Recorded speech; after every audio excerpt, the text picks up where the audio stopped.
Hey, Kliq This fans, want to get closer to the show than ever? Join Kliq This TV. Kliq This TV offers early commercial-free access to wrestling's hottest podcast, plus live audience tapings of their show every friggin' week. Head to kliqthistv.com now and get inside the show that's just too sweet. The following podcast contains mature language and adult discussion.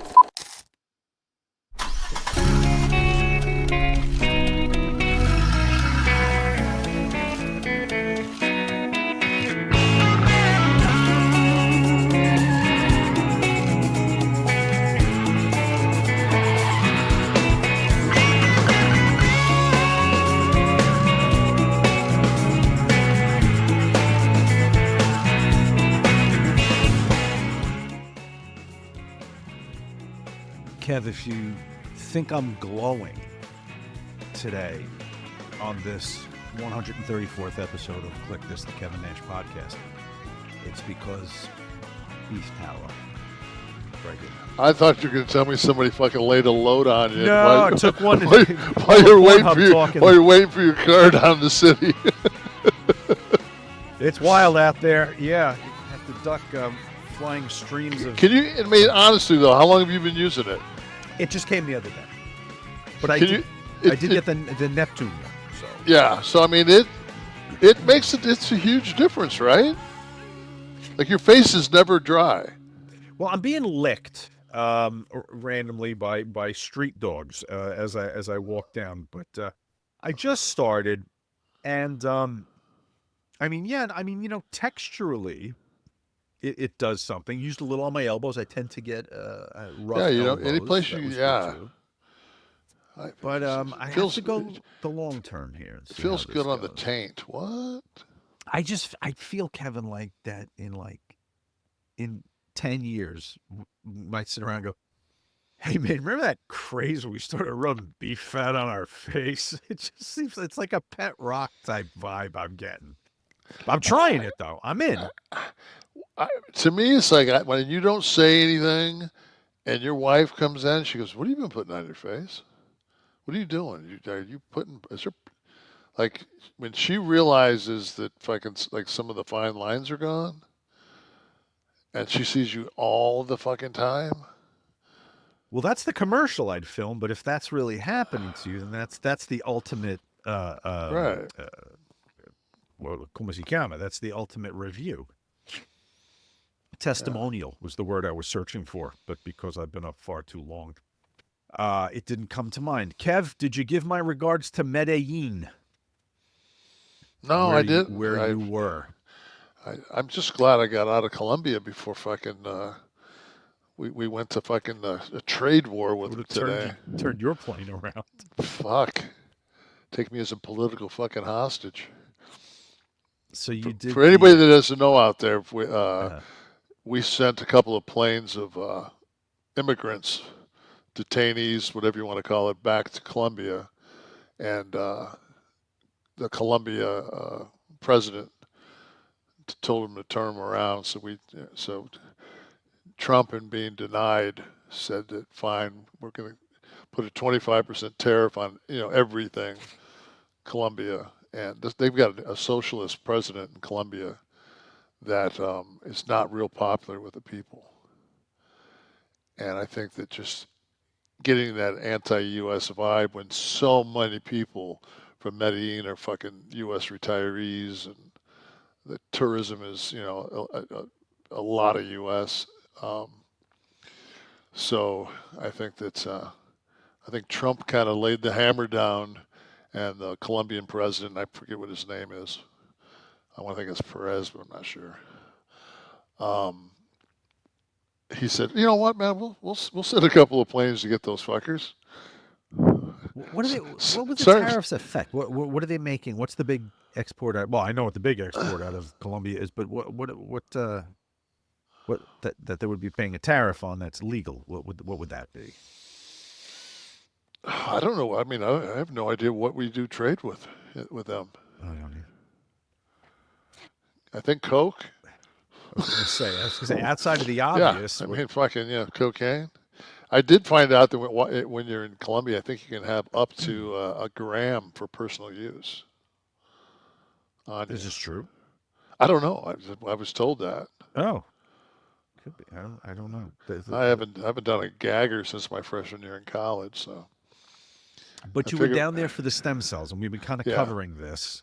Unbelievable. I mean, What's the name of the facility again? so the company, the facility, the life-changing, godlike people that I see at the BioXcellerator.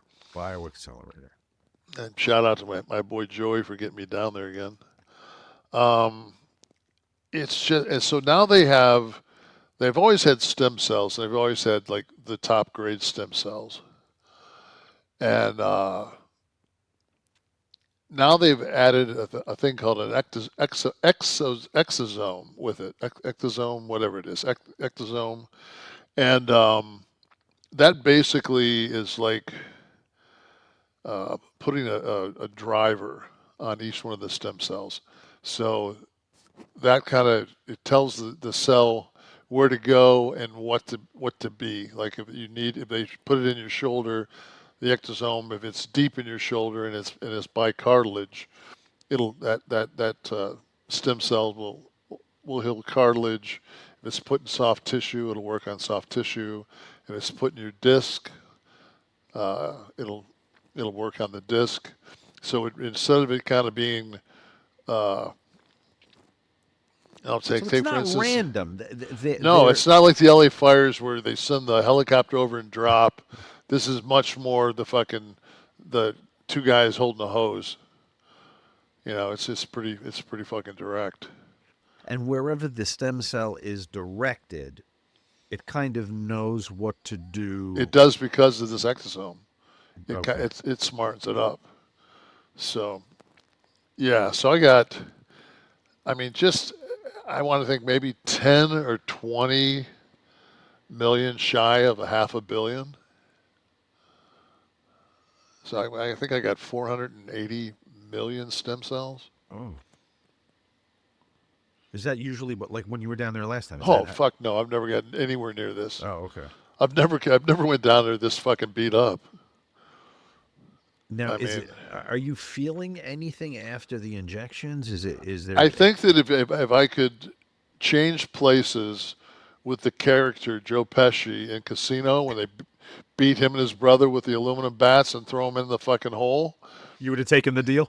No, I'm just saying if I could actually know what that feels like, I'm probably pretty close to that right now. I am so fucking sore. I mean, I woke up at 7:30 this morning, and if you would have told me that while I slept somebody fused my back, I would have said, I know. What is the soreness? Is it because of the process of what's happening with the stem cells, or is it the actual physical multiple injections that you're taking into the muscle? You take a fucking needle that fucking long. Okay, so that's... And you jam it fucking four or five times in each fucking shoulder, bareback, no fucking, like nothing. Just a raw dog fucking live needle. Because anesthesia and all that fucking shit, all that fucking, if they put Novocaine will kill the like. It would affect the process. It's got to be raw dog. So I mean, and of all the places I got injected in my left knee, which is my good knee because it hasn't been replaced. And when I had the MRI done on it, the surgeon said that I just had some thinning of the cartilage, but my ACL, like that knee, believe it or not, is like he said. I would guess you're 50 by that knee. He says by your neck you'd be 100. You know. So, and it's so funny that the other knee is so fucked up. You know, I had to get it replaced, but then I had a decent vertical. And I'm left-handed, so every time I took off playing ball, I always took off on my right knee. Right. You know, that was my dominant, you know. Yeah. So. Over the course of how many days are these injected? They can't do this all to you in one day, right? No, so I started. I got in Sunday. Got in around 5 o'clock. Had dinner. So to tell you the layout of the situation is you have it's a nice Novell or something like that is the hotel, and it's hooked to a 2 or 3 story mall, and then in the middle of the mall is the stem cell facility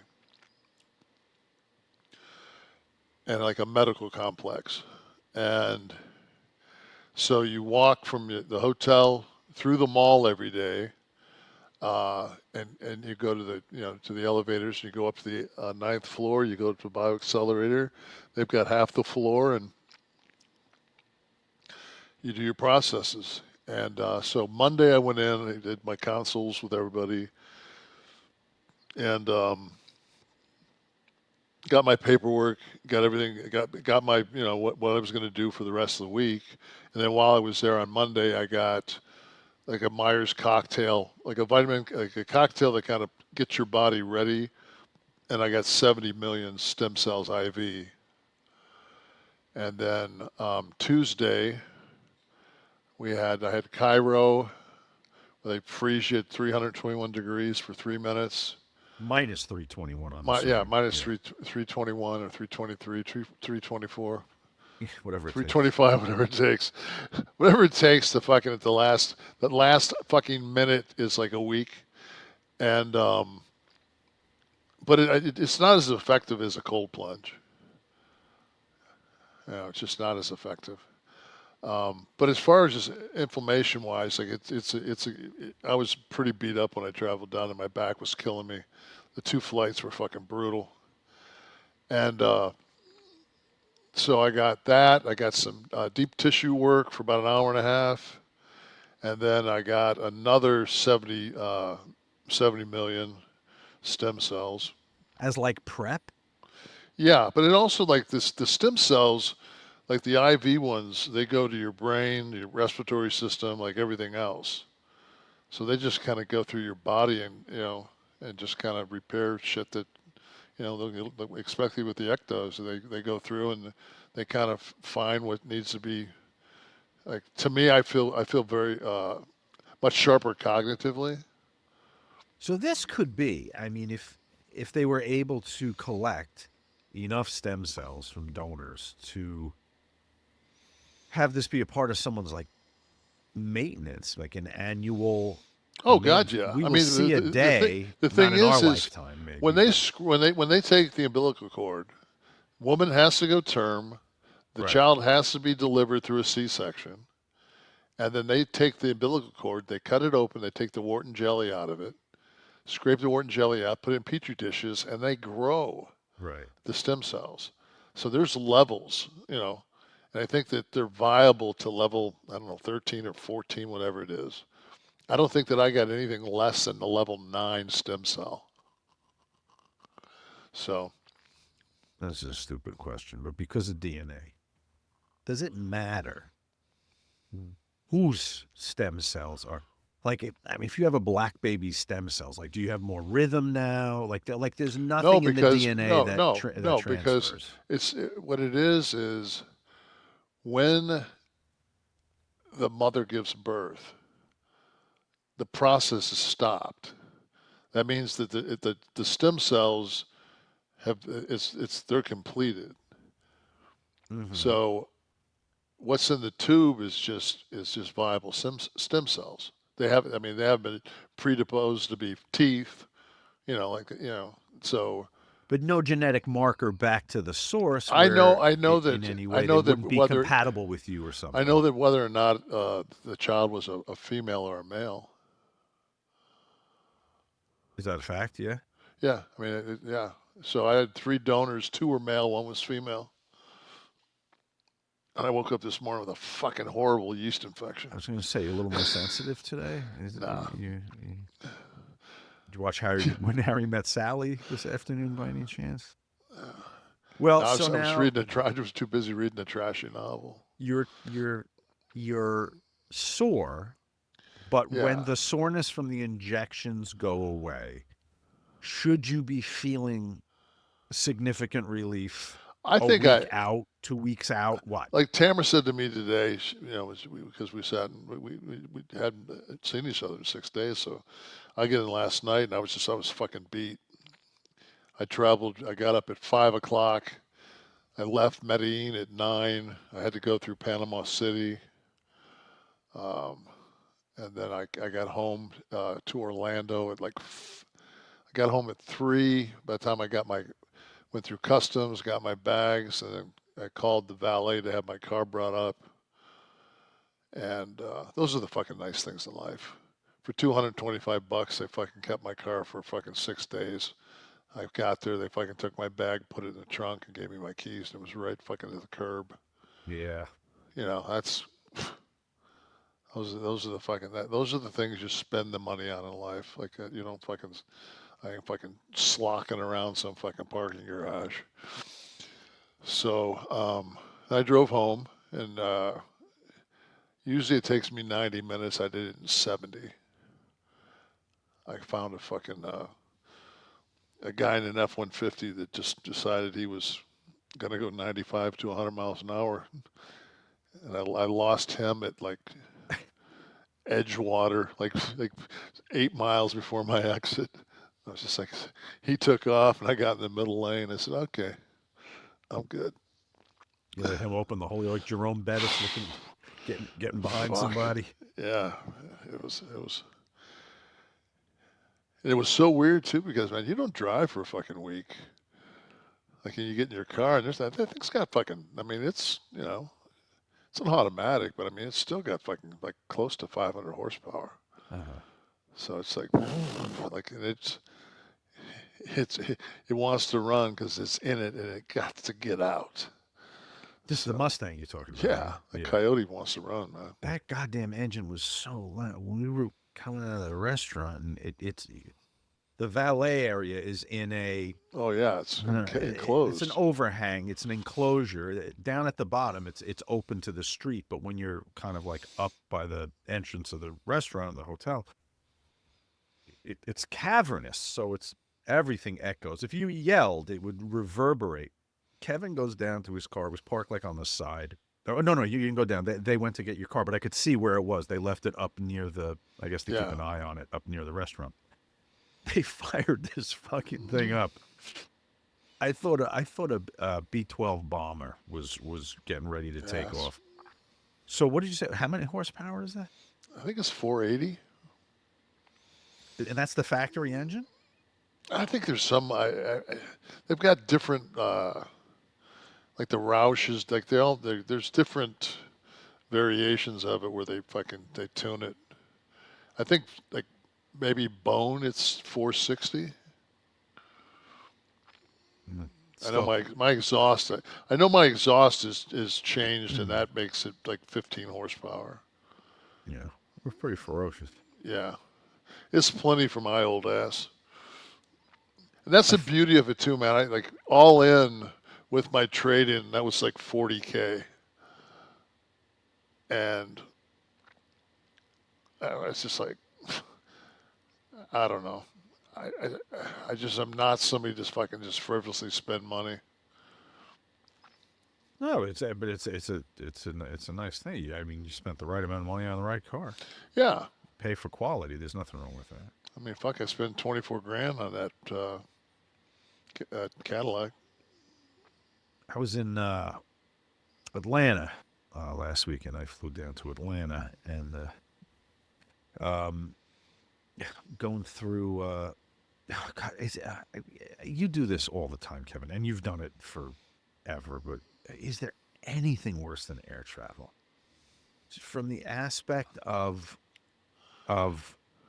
what TSA is now, what security is now, the planes themselves, the help on the planes. I think you have to look at it as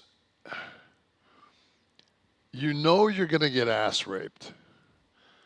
So you need to find if you can look out the window and fucking maybe see like it's like a patch of flowers or something. Like you just gotta fucking While you're taking it? yeah, like Yeah. try to find some beauty in this. I mean, I'm so fucking miserable, and I'm flying from Medellin into Panama, into Panama City.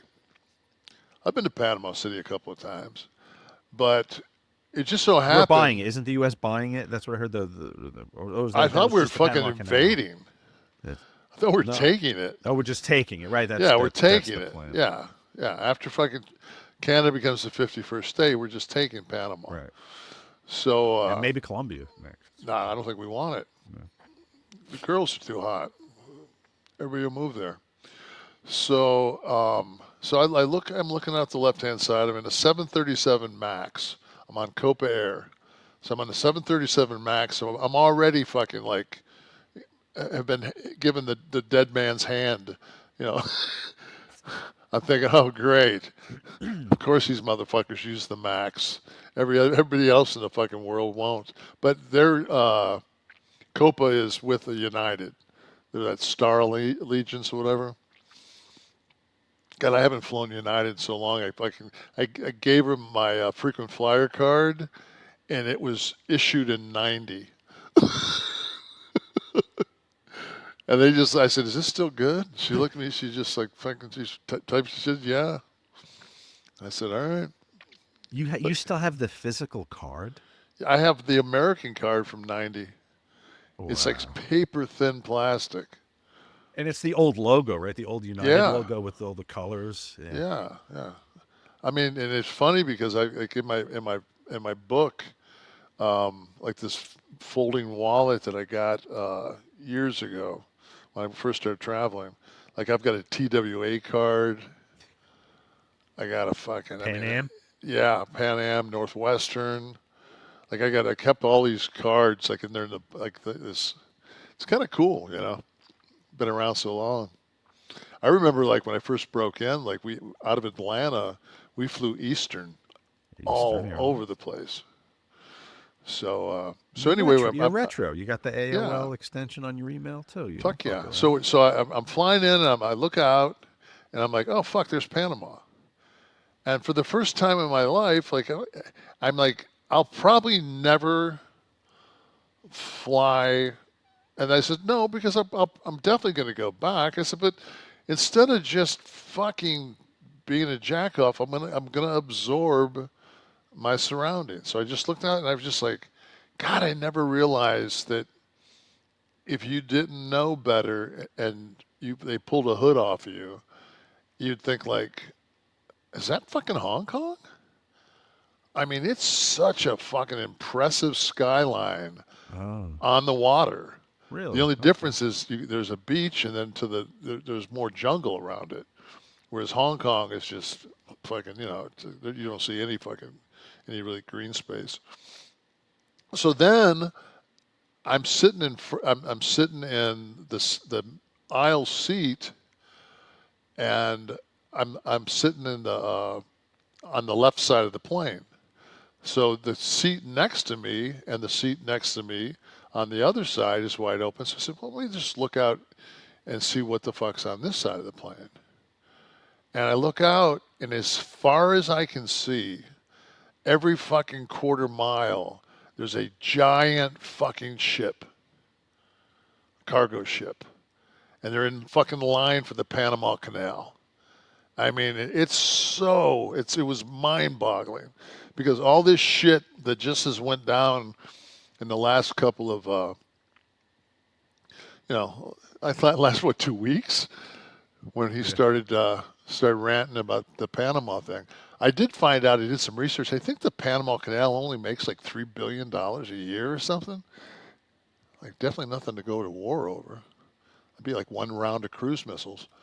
But I also, I did some research, and China has there's a giant port on the west coast of Mexico. It starts with an M. I should write this shit down so I'd sound semi-intelligent, but it's not that important.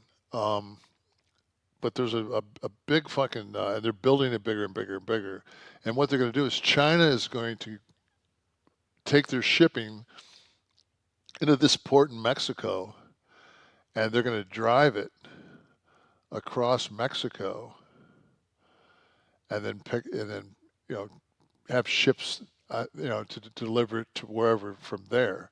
And a lot of it'll be they'll just take it from Mexico up to the United States, and they'll have to really fucking just to kind of bog the tariffs and everything else. But it was interesting to me that there's already plans to how to always circumvent the the kibosh to be fucking a little bit more Chinese. So. So, all right. Well, you got back, and you were I made it back safely. We'll see. Yeah, how and you're feeling.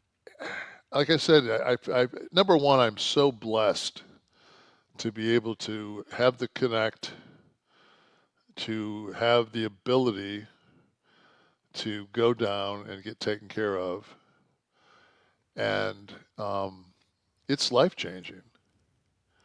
I mean, I'm in pain because of the procedures, and I'm in pain because I'm so beat to fuck. And when I got there, I was in more pain. That's the key. I was in more pain before I got the treatment. Right. And I have I can feel like when I woke up today, I don't know, I had a peacefulness about me. I think I probably hit like a mental, besides losing T, like just physically I'd hit such a fucking low with the fucking, my back fucking herniation and my fucking leg fucking up, and my nerves in my leg fucking not firing correctly, and basically working out like a stroke victim trying to regain fucking muscle control.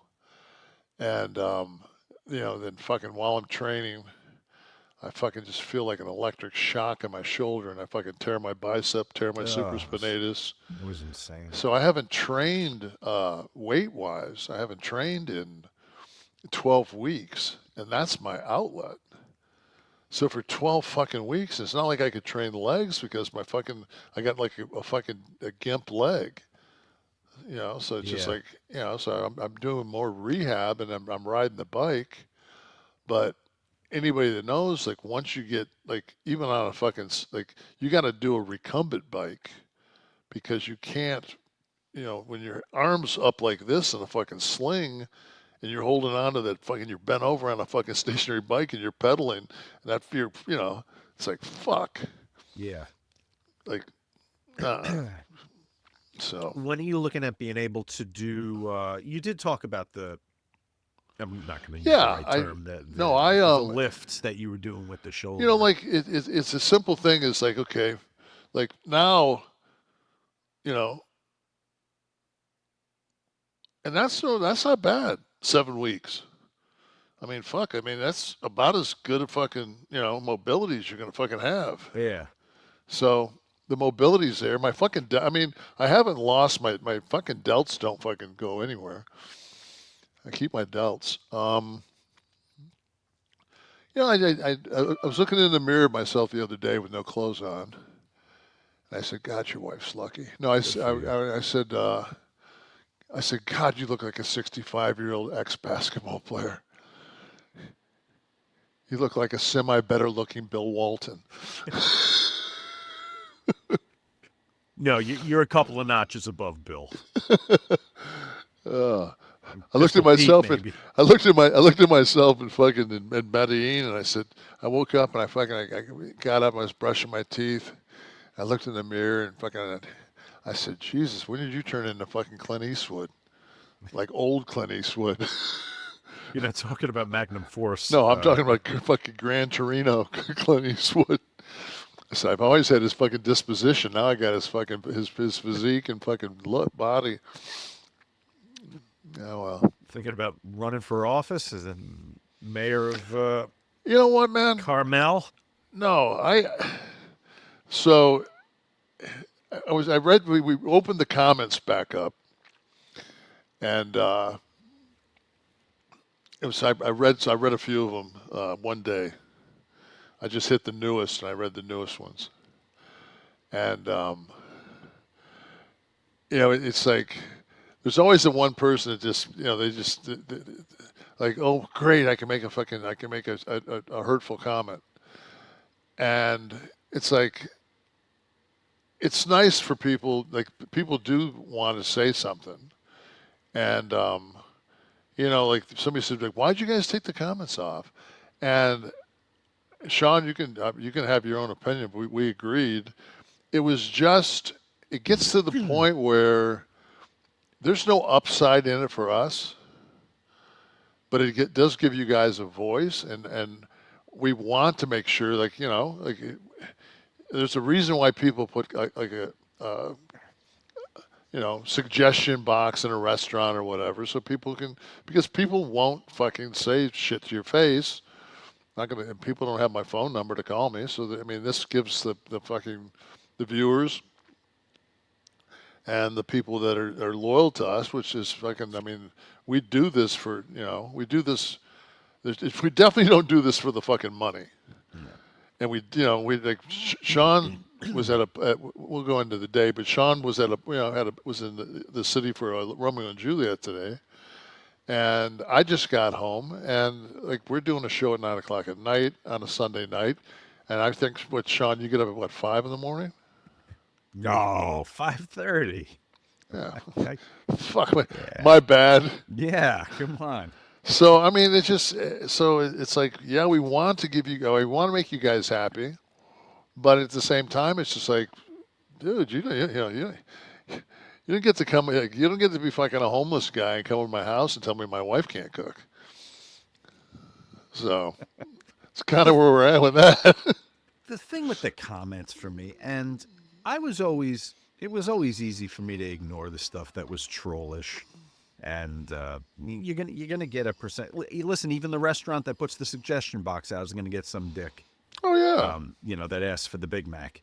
So, and I love a Big Mac, but so it's easy to ignore. The thing that became problematic for me and for you, I think, was the personal low blows. Listen, Kevin, let's not mince words. The Tristan stuff was hard to read for me. Yes, very. It was. And it made it, and it's. I just don't understand what kind of a person would go that fucking low. It's just like, and. If there's anybody out there that thinks like, man, what's it been? Almost 2 years, move on. No, man. There's no moving on. I'm treading water. And some days, man, it's real fucking hard to not just fucking say, fuck it. I know. Fuck this.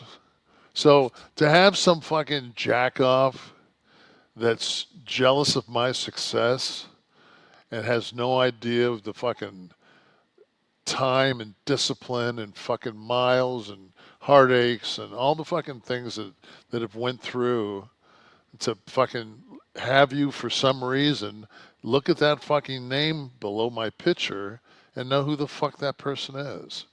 I can't go anywhere on this fucking globe I can't go and people don't walk up to me and go, you're Kevin Nash. And I think the fucking greatest thing of all was I was in Colombia. And I was walking through the mall, and this 2 girls and a guy walked up to me. And they went, longest yard. Not even. I fucking said, yes, that's not even me. Diesel. No, man, I got a longest fucking yard. And I said, fuck yeah.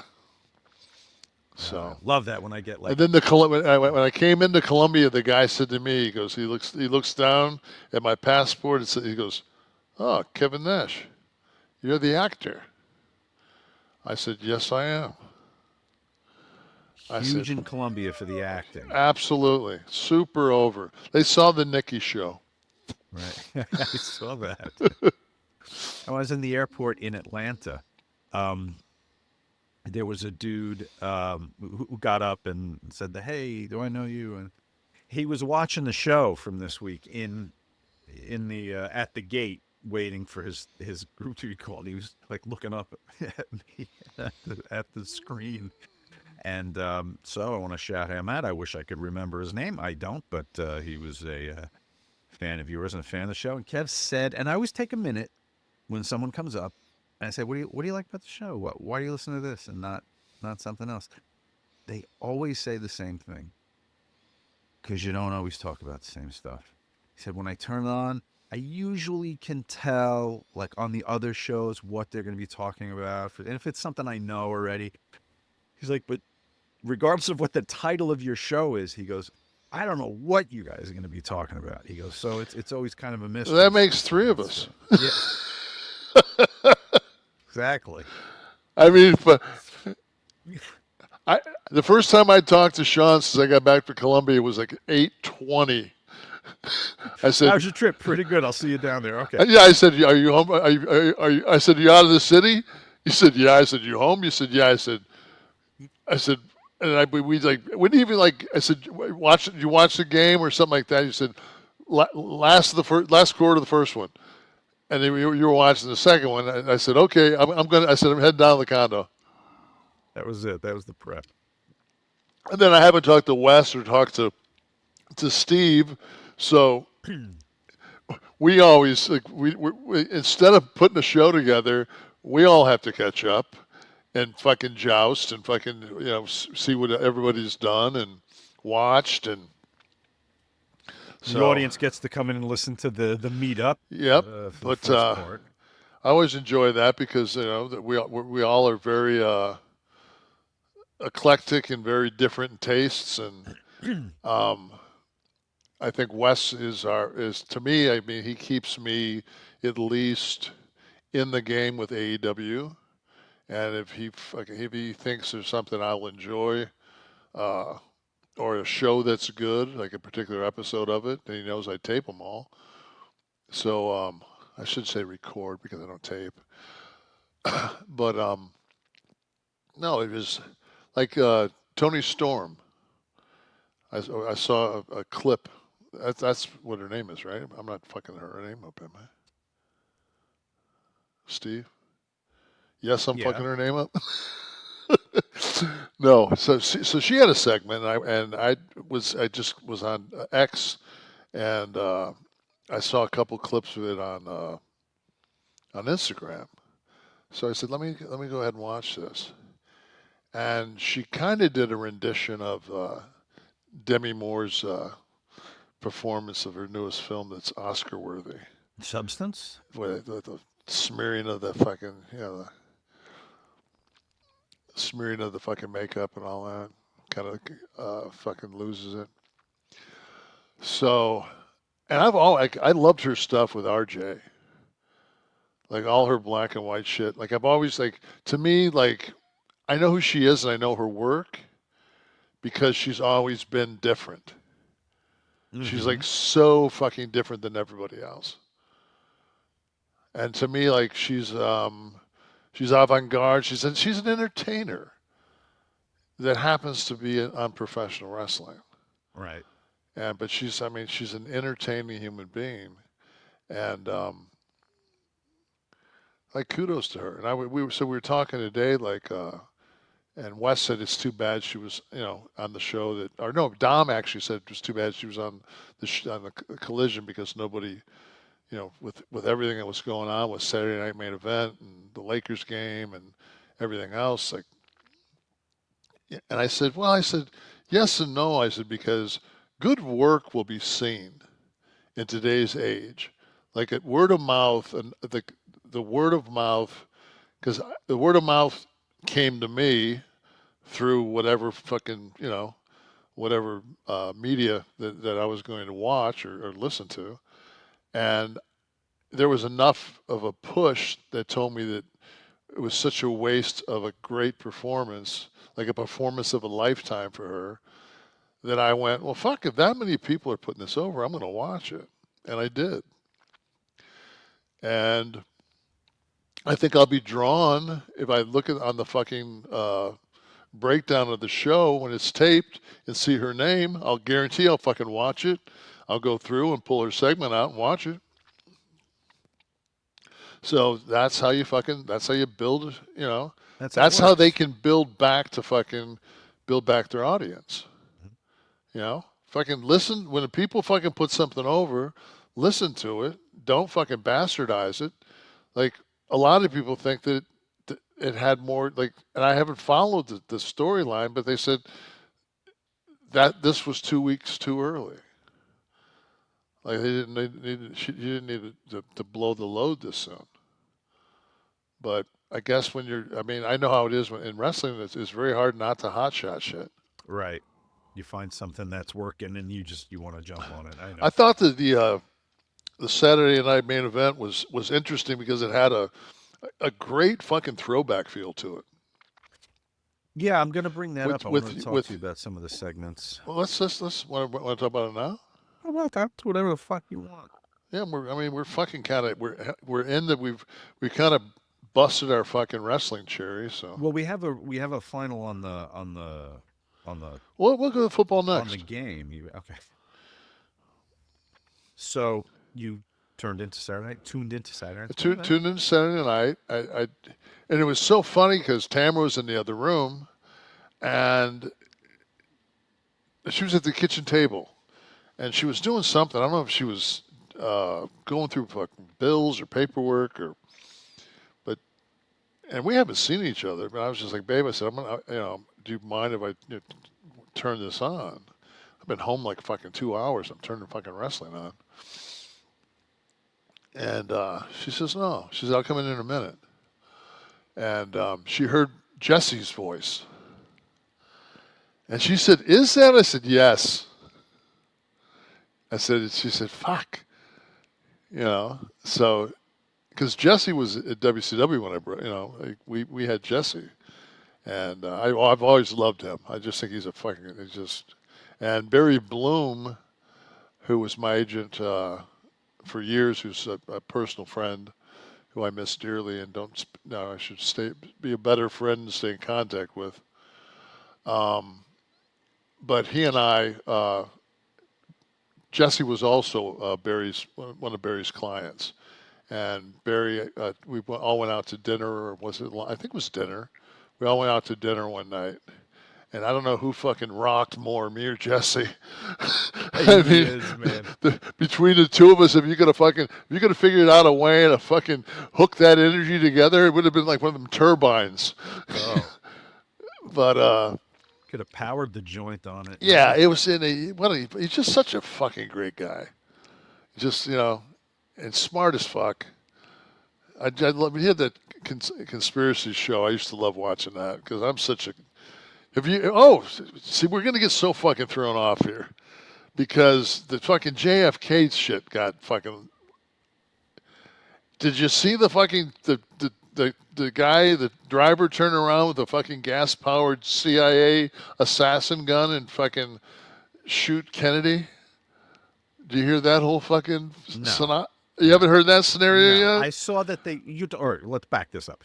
So he signed the order to release the rest of the classified JFK, which I'm watching intently because I'm going to have to rewrite a chapter in the Monkey Morales book before its September release, if everything does come out. Now, what are you talking about? So I don't know, because I didn't get a chance to fucking verify it, but I don't know what I saw it on Instagram, but it was somebody who's been involved with this, and they was like, thank God I finally got this. It took me till now to get this piece of missing tape. And I don't know if it's been doctored or what, because you never know. But he tells the guy tells his story, and at this point, like after the Warren Commission, isn't it? Like it's like the Warren Commission is Aesop fables. So after that, it's like, okay, what else we got? So he says that they show it. And it's not really like I'm the guy. He's saying, see, look at the driver turn around right there. I'm like, I don't know if I completely see a gun there. I'm trying to. And then Here fires, and all of a sudden that it's the headshot, and he says, yeah, you don't see any smoke or hear anything because it's a gas-powered CIA engineered assassin pistol. So there's video footage, like Zapruder footage. Yes, of this car? it's a brooder, and it's like newly released like footage, like they had, because you see some of them in the trees, like like 8 feet off the ground in the background, like all those fucking, there's like fucking eight frames are missing here, and all the fucking different conspiracies. Frame 313, which shows the fatal headshot. They claimed the version was available. That was available to the public, differs from what Brugioni originally saw. But as far as this order, though, I don't think there's anything out yet, though, right? Because it said they have to present the plan within 15 days. Oh, I know. I'm just saying though that I'm just telling you the newest, the newest and greatest.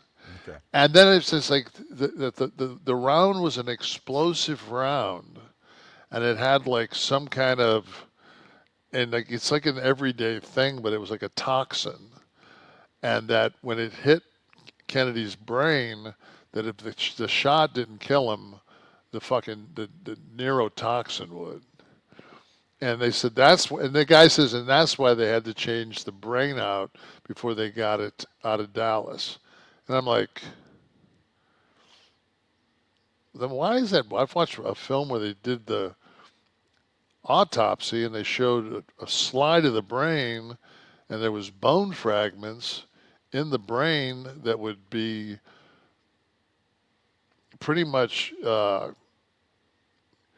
would match up with like an M16 round, and that the fucking Secret Service guy in the car behind him, when they took off, he had an M16 that was locked and loaded.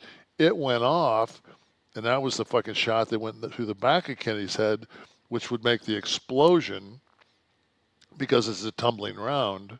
And as it hit the back of the head, there'd be a small incision, but as it spun through, it would create the velocity to blow the flap forward.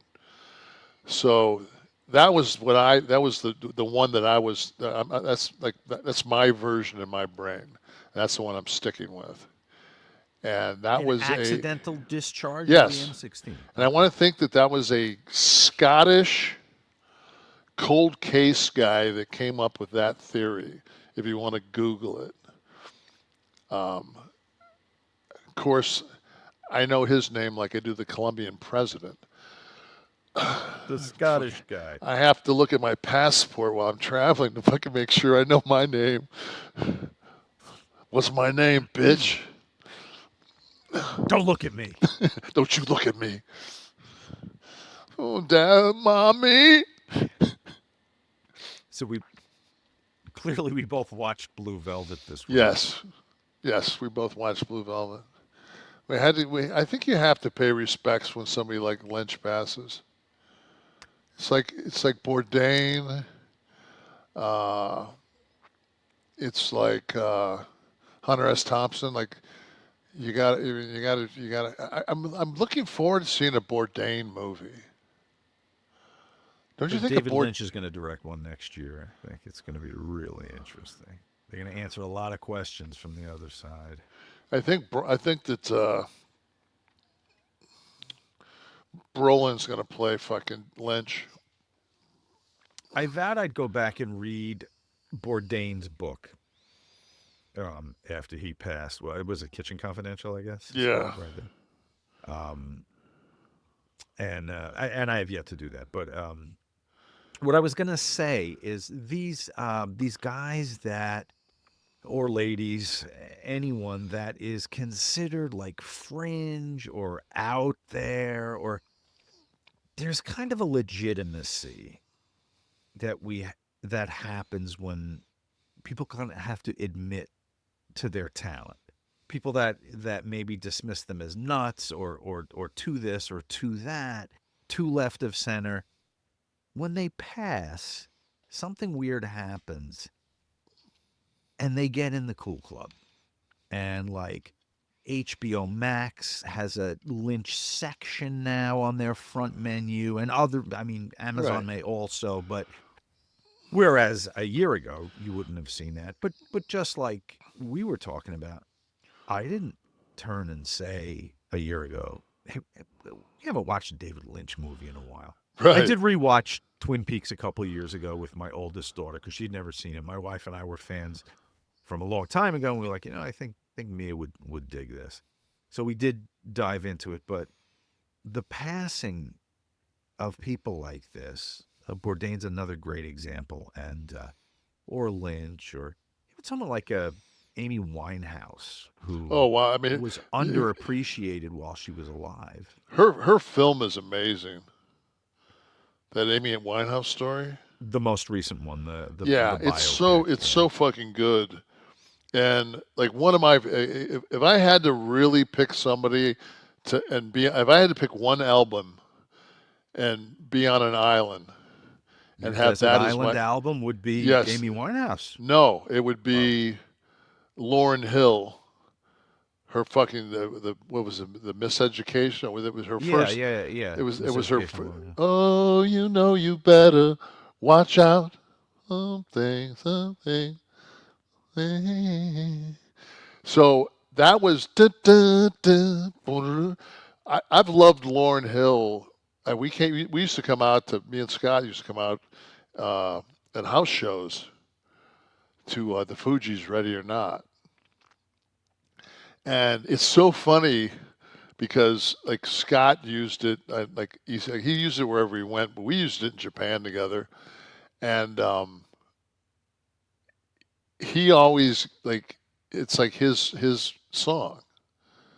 And because people don't know that we came into house shows, we came out to it. Scott wouldn't know who the fucking Fugees were if he ever met me. When I met Scott and Shawn Michaels, they were listening to Merle Haggard's the fucking epic 10 greatest hits or whatever.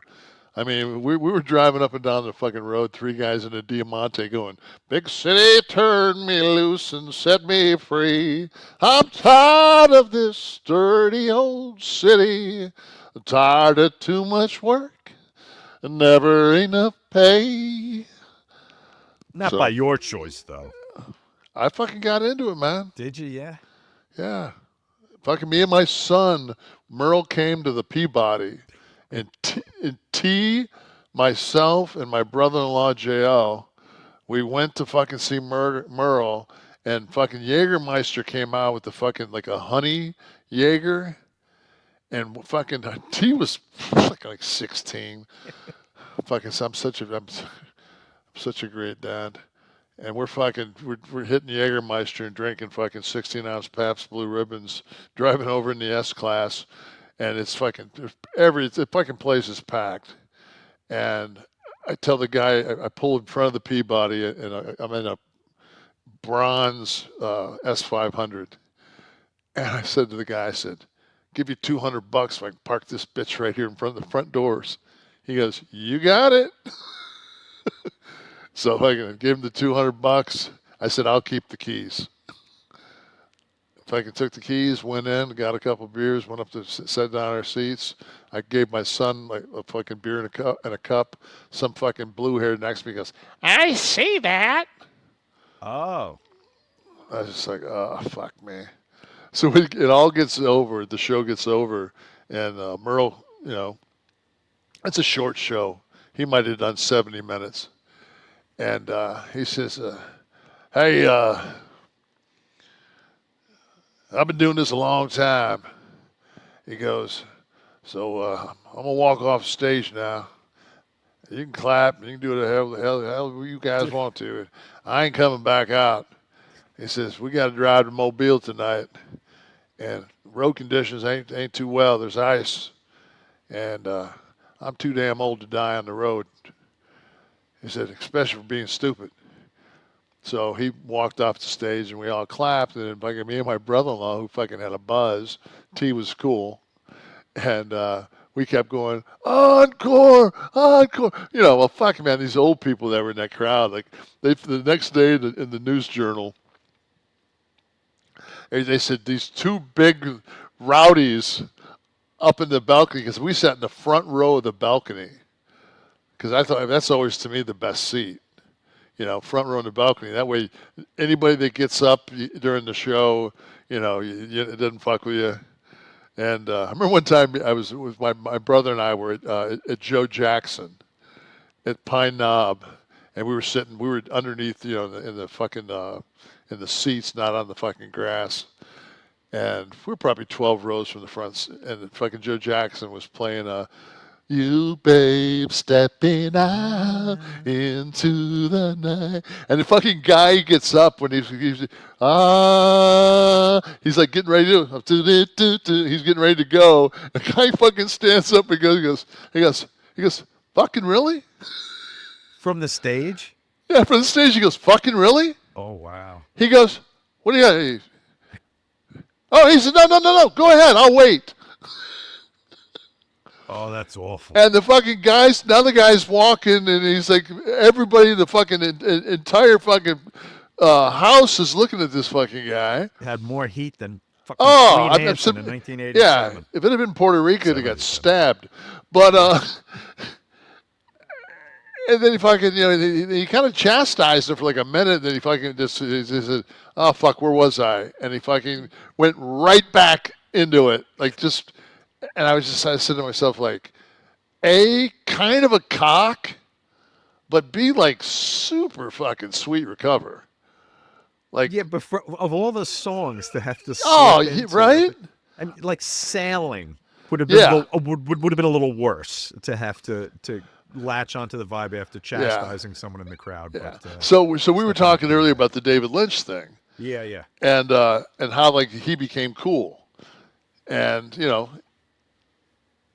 so I'm driving over tonight, and it's always like the song that fucking plays before I pull into the condo is always, I always wonder, because to me it's like, I always tell T when I back out of the garage, T, pick me a song for tonight to put me in the mood, and I'll just turn my radio on, and whatever station it's on, if it's on R&B, whatever it is, he'll pick me a song. So tonight I had 95.5. I think that's the Hog. I think it's a classic rock.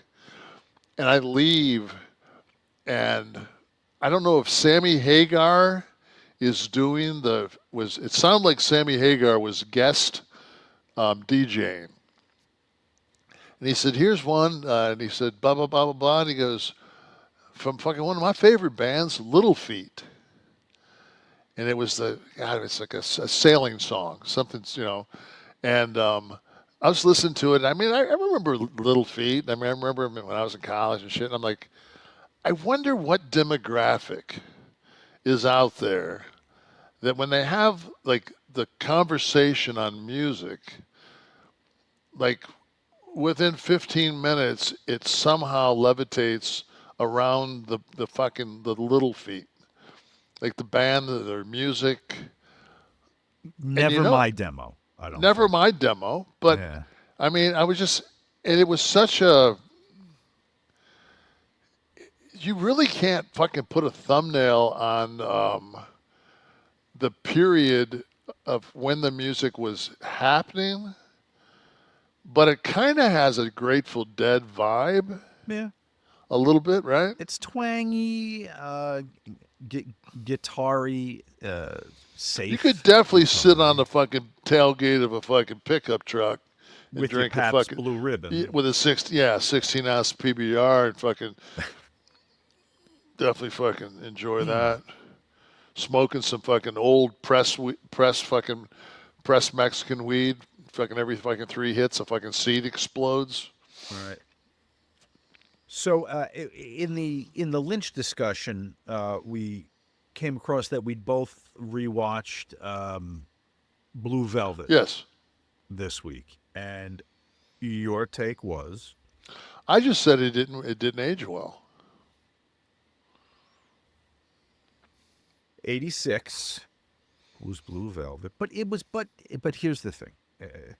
It's hard for me. I confess this to you in the pre-show.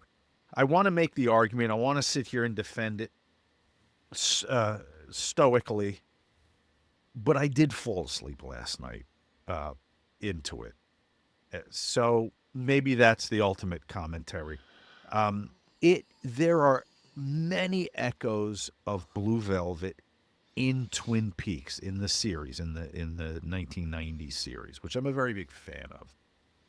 So I appreciate it from that standpoint. And though it aged, though maybe you're saying it didn't age as well, it had that kind of timeless time period to it. I don't even affix it to a certain time period because it feels like, because the way the Laura Dern character was and how she was dressed, it could have been 60s, and the acting is so over the top. It is over the top, but I think stylistically that's what it was supposed to be. Hopper's fucking like mood shifts and fucking it's I don't know. It's like, if that's Hopper, maybe. No, I actually fucking used to fucking, wouldn't say we're friends, but we definitely broke bread several times out in Venice. With Dennis Hopper? Yeah, fuck yeah. He'd always eat at the fucking firehouse. He'd sit out in that little back fucking courtyard that was open with the tree. Oh wow. Yeah, he was cool. He watched our fucking, he liked their business. Really? Yeah. He knew his grappling. Excellent. I'm just going to segue into something real quick because I don't want to miss this, and it's on my brain, and my stem cells are fucking directing me. So, Colonel Debeers passed today. He did. And I Googled him, and I went to his videos. And the third one down is Colonel Debeers, AWA versus Scott Hall. It's like a 9-minute match. Mm-hmm. And it starts off, and Debeers is working fucking Scott's fucking like his hand and wrist. And he fucking, it's like, I watched it, and I mean, it was so, that was like, I'm such a fan of that era of work. Right. Like the Andersons, like Ole Anderson, when the Andersons would work somebody's fucking arm and tag in and out and keep the guy like 3 feet from the turnbuckle, the heel turnbuckle, and just in and out, just work the fucking arm and just like stay on a body part. And it's so, like we talked about simplistic. It's such a simplistic fucking thing. And Scott's big as a fucking house. And Scott was so fucking gifted early. I mean, he's always been gifted. You know, he's always been, I think he's the most underrated wrestler of all time. Like, he's on my Mount Rushmore. Mm-hmm. Like, Scott Hall is definitely on my Mount Rushmore. I know how you love to do that, Mount Rushmore. So yeah, it's one of my favorites. My only problem is fucking my Mount Rushmore's got 53 guys on it. So it's your Mount Rushmore. You could have as many. I say absolutely. And I would put Amy Winehouse on it too, for 53 guys plus Amy Winehouse. She could fucking hit me with a Frankensteiner. So yeah, so that's a great watch. It's a loss, but I enjoyed him as a hand when I broke in, and Scott always spoke highly of him. Mm-hmm. And anybody that Scott had a lot of respect for that era of guys. He was he loved Dick Murdoch.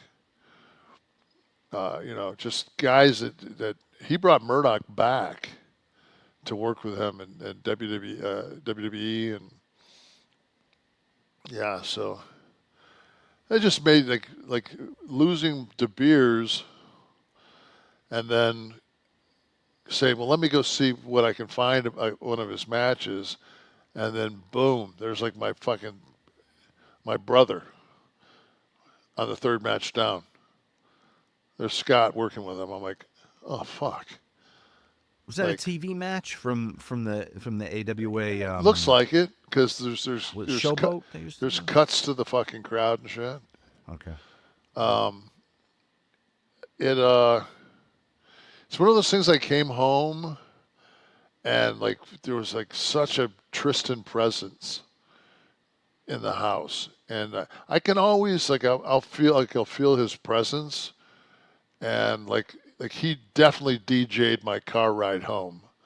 I mean, it was Third Eye Blind. It was like all his fucking like, what's that one fucking band he liked? God, I'll have to. As I was coming home, I was trying to fucking, because I was like, fuck man, like, because there's like one Korn song that he liked, and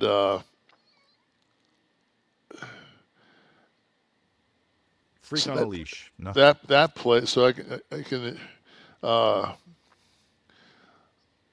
Leave a Light On, Papa Roach. Smooth Criminal, Alien Ant Farm. One of the best covers of all time. Cover of the Michael J. Yeah. Yeah, unbelievable, right? Jumper by Third Eye Blind. Falling Away from that's the Korn. What station did you have on? Blind Faith. I don't know. I think it was an Orlando station. So then last night, I finished watching late. I finished watching The Agency, and I've been listening to the fucking the theme song to The Agency. I'm like, God, why do I know who that fucking is, but I can't put it. So I went ahead and Shazammed, and it was Jack White from Detroit. Love is Blindness is the fucking open to that, because I'll sit there and watch that show, and I'll get to the fucking first scene, and then I'll fucking rewind it to listen to the song again? to listen to the fucking open again. And I'm so fucking lazy because my phone's always plugged in someplace else. It's never like in the room with me. And I wish I had my phone with me so I could fucking Shazam this. I don't know what Shazam does with my fucking data, but I Shazam something every fucking day. I'm kind of impressed that, being the Luddite you are as far as technology goes, that you do Shazam stuff. That's because I love. It's like anything else. If you love something, I love music. Yeah, but that Shazam's an option. Oh fuck, Shazam's been around as long as my cock. Well, it probably gets a little more work than Shazam that does. Kev, let me just remind you that we're over an hour into the show and I haven't done an ad yet, so I'm going to tell you that the high spot of every show that we do is brought to you by Mickey Ray Sinatra and his girl Courtney. I see what you did there, high spot. And the Get Blitzed Lit Aid, nano-infused Delta-9 THC sip and syrup. And it's a syrup you mix in the drink of your choice, be it a beverage like a tea or a white soda, or I was fond of taking the cherry and putting it in my Coke Zero to make a cherry Coke Zero. Of course, I don't have to do that anymore because I have or will soon have more of the Kliq This limited edition seltzers. But let's talk about the syrups, which nano-infused, by the way, when I say that, it means it goes right into your bloodstream. It bypasses the breakdown in the liver. So it kind of works like an alcohol. And if you're in Maryland, you can visit a Stay Lit Smoke Shop. And for the rest of us, it's legal to ship right from the Get Blitzed website to almost all 50 states without a med card, as long as you're over 21. And you can save 15% by entering the code KLIQ Kliq at checkout. If you go to get-blitzed.com, that's get-blitzed.com. Try the Delta-9 THC sip and syrup. And if you do, and you order 2 bottles or more, you're going to get one of the limited edition pre-sale giveaways of the Kliq This limited edition can of the THC Lit Aid seltzer. If you order more than $200, you're going to get both flavors, the Kev's Key Lime and Sean's Blue Raz. If you're just getting the one, make sure you specify during checkout in the notes if you want the Key Lime or the Blue Raz. Guys, just go to get-blitzed.com, explore the website, enjoy everything they have to offer, and don't forget to enter the code KLIQ, K-L-I-Q, and get that 15% off. Thank you, Get Blitzed. You better fucking stock up on it, because you never know what this administration is going to fucking put a pin to tomorrow. Things could go sideways. Did you see the DEI? The diversity, equity, and inclusion. So he'd long said that was going to be a I don't know if it was today. I think it was today or maybe it was yesterday. But the Air Force can no longer show the video footage of the Tuskegee Airmen. That's so the Tuskegee Airmen, Airmen. Yeah, I'm like, isn't that the HISTORY? Fucking those are the letters, yeah. Isn't that's that a little wacky? You know, like he can't show it where? I don't know. The recruits. That seems like it. What, you don't want any blacks to fly? You want any blacks to think that they flew before? You don't want. I mean, I just look at some of the fucking shit. So here's a fucking.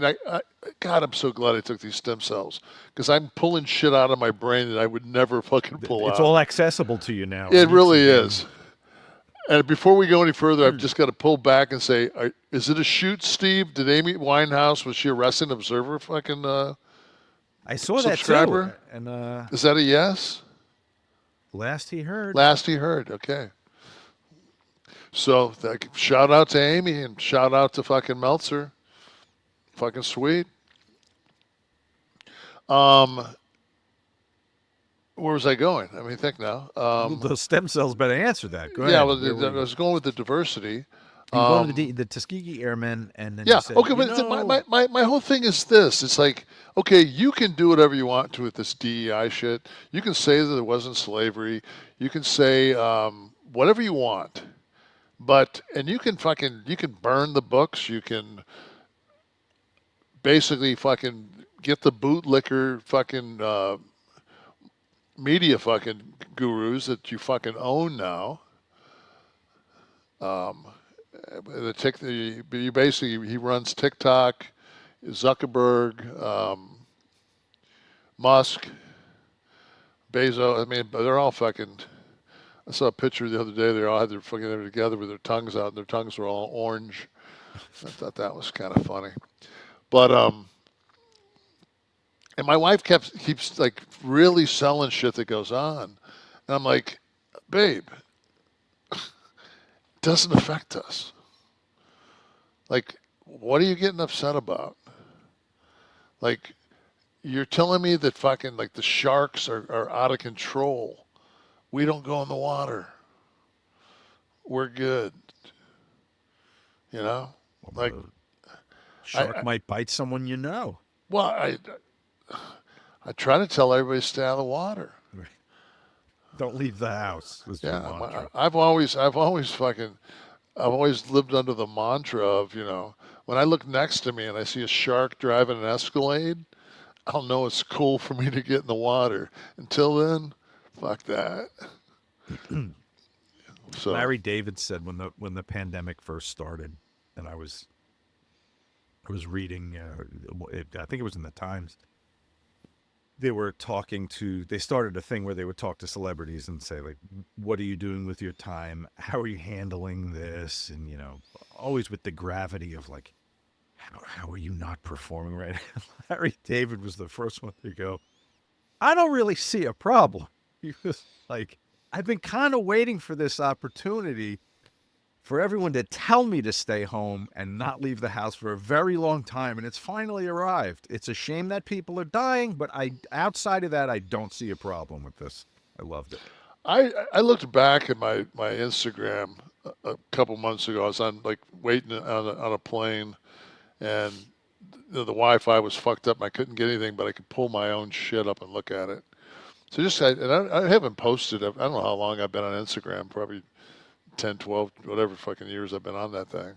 I think I've posted like I don't know if I've even posted 400 times, and I'm sure anybody that follows me probably says thanks for the fucking updates. The only time I update's to fucking Hyman, who's the cannabis company in Michigan that sells the jackknife, and just the the guys are friends of mine, and they treat me like family, and I consider them the same. So to my boys at Hyman, my Michigan boys, thank you so much for keeping me part of the team. If you get a chance to in the Metropolitan in Detroit or anywhere on the Mitten or the fucking UP that carries upscaled cannabis, Hyman's one of them. And they just put out a fucking stylist that's fucking, man, I would love to have like 20 of those stylists of my fucking weed just to fucking hit like once every day. Just like one little fucking sativa just to get the taste is so fucking excellent. It's got like a creamsicle fucking inhale with a fucking vanilla exhale. I mean, it's almost like fucking, it's like they've taken cannabis and made it like fucking red wine. So, yeah. So we got that. You got it in. Yeah, I got it in. Friends at Hyman with a freebie. So if you get a chance to get high, and really think about your body, and decide that you really want to feel fucking miraculous, and if anybody that's watching this and says, "Fuck, what the fuck happened to Nash? He really kind of seems with it tonight." It's probably because I've got like so many stem cells like in my brain right now that my synapses that hasn't worked this well in fucking, I don't know, 2 years, 2.5 years since the last time I got this done. But it was before T-Pass, so it's been a while. And yeah, man, it's. If I had to sing it, if I had to pick a song for the fucking for the feeling I've got going on right now, it ain't heavy. He's my brother. Along we go. So the last 3 minutes of this show. Can we just drop the other hour and just put these last 3 minutes on a loop? You were elsewhere. I like it, man. There you go. What this is. Yeah. Little Clint. Yeah, that's see. You never realize how antisocial you are until there's a pandemic and your life doesn't really change that much. That's me. Oh God. Perfect. See, I have always fucking. I've snuck. Me and my brother were at the. I don't know if it was the. I think it was the Trenton Theater, but it might have been the Wyandotte Theater. And my mom dropped us off. I want to think. I don't know if it coincides if anybody has the time to check, but I think we got dropped off to see Yellow Submarine, and the other it was Yellow Submarine was in the Wyandotte, and or maybe Dirty Harry was in the Wyandotte, and Yellow Submarine was in the Wyandotte Annex. This was like the Wyandotte was a giant theater with an upper deck. And it was a lot of times you'd see two movies. Like when I was in high school, there was a place called the Kelvin. I don't know exactly where the Kelvin was. I don't know if it was Detroit proper but they always played, it might have been Dearborn. They played two movies with cartoons, intermission, and like two movies was like, to bring a date was $6, like total. So then you always have the good car sex. I was in a '65 Mustang. The only position I had at 6'10" and a half. I was gonna say, what were you doing in that? Both seats fucking pushed up as far as they can and push the bucket seats pushed forward. Me sitting dead ass in the middle of the back seat, fucking with my legs open, either fucking getting rode or fucking reverse cowboy. Those are the only two positions I had. Girl, I hope. Whatever. Was it 92? Might have been. But I always put myself. I'm the cowboy, so I'm doing the.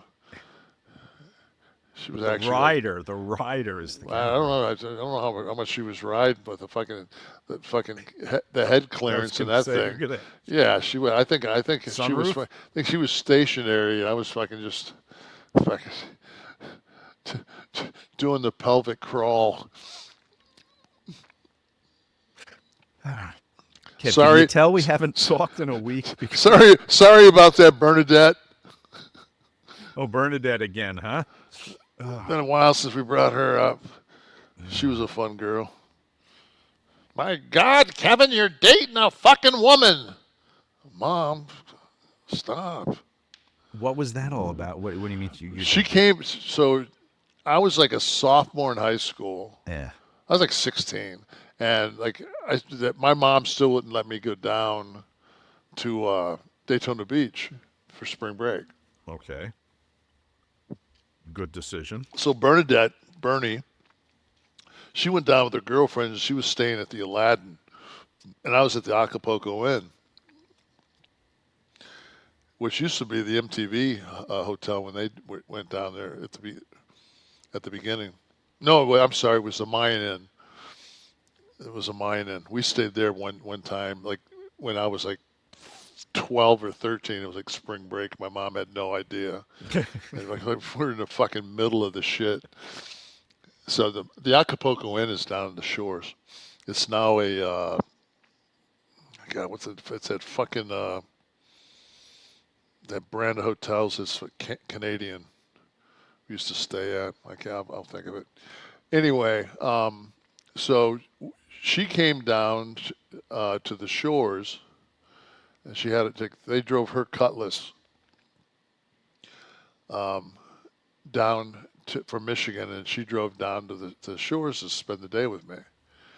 So she got there, and she fucking forgot her bathing suit.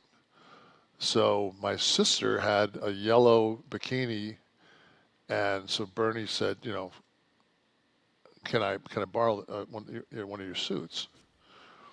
So Bernie goes upstairs, and with my sister, and I'm laying out by my mom. My mom is a sun god, and we're just sitting there, and Bernie came to the bottom door of the hotel that walks out to the pool, and she was built like Raquel Welch. I mean, just full D's and fucking childbirthing hips with about a 19-inch waist, long fucking mane of hair. And my mom's like, Jesus Christ, Kevin. She's a goddamn woman. It's a grown woman. I'm thinking, yeah, Ma. You should give me a little fucking dap over here instead of fucking heat. What was was there an age difference? Oh yeah, fucking almost 3 years. Okay. And at that time period, it's maybe two strong years. Yeah, I had a couple of good ones. Like there was another girl when I was younger, and I was a freshman, and she was a junior. I think she was a junior, and her she was notorious.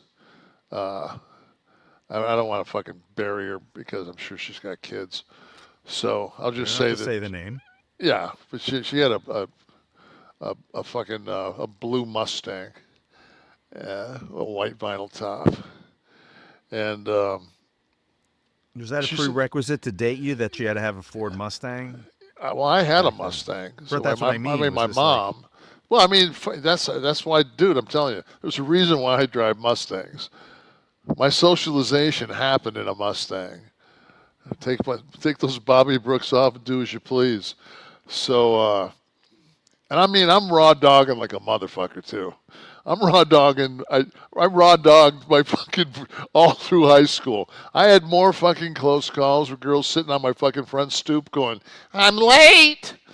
I'm thinking, oh fuck, man, I'm going to be working at the still mill. I'm never going to be playing ball.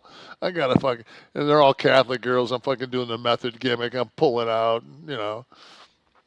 I think that fucking, I used to fucking jerk off so much when I was a kid, just to take the fucking top off. You know, like you go over to a girl's house and fucking, like you're fucking, their parents are upstairs. They're 12 steps away from you. Right. So it's like, it's kind of a blue velvet thing, you know? It's like, you had to go in and be ready to go. and you had to do like, she couldn't sell, you couldn't fucking sell. Right. Like it's a no sell. Right. But you're looking at each other. Cell, Yeah, but you're putting each other over on by the eyes. Like, huh? Huh? pretty good. So yeah, God, man. But so anyway, my mom's, she's telling my brother, oh, she's such a nice girl. She comes over, she's so polite.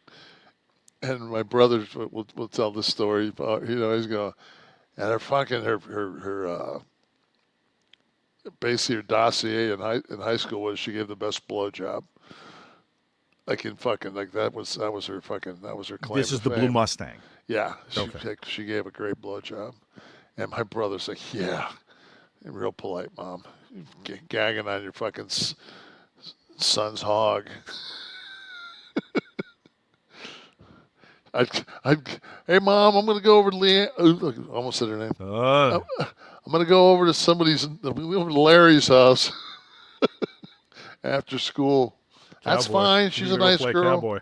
Yeah, give her a little reverse. Yes. I didn't want to tell you this, but the big surprise is next week I'm going to do a This Is Your Life. We're bringing them all on.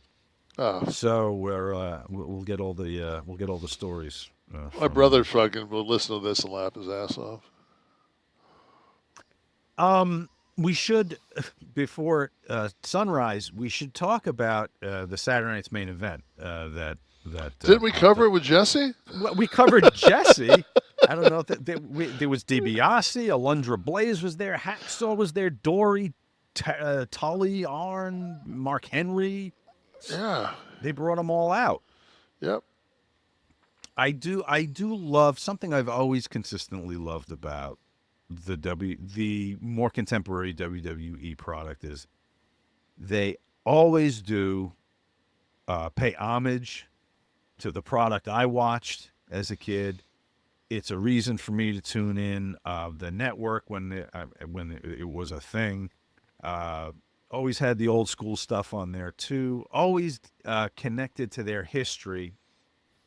Except, I guess, this week if you're Hulk Hogan, because he was pulled from the event. Now Meltzer claims, I have to put this up front, that this was not due to the booing in Los Angeles. Or there was some weird shit I read that he didn't want to be on. I heard Ventura, I heard he had some problem. The only thing Hulk pulled himself.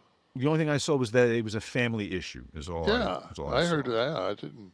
Well, you could say anything, but of course, speculation is. Well, they told him just to say that because of what happened in Los Angeles, and I don't think so. No. There's no reason for me to fucking let my brain even go there. Like, why? If it says he had family problems, I hope everything's fine. Well, of course you do. But yeah, but that's and leave it at that. Like, why? When you first hear it, before there's any explanation, I didn't. Hogan's.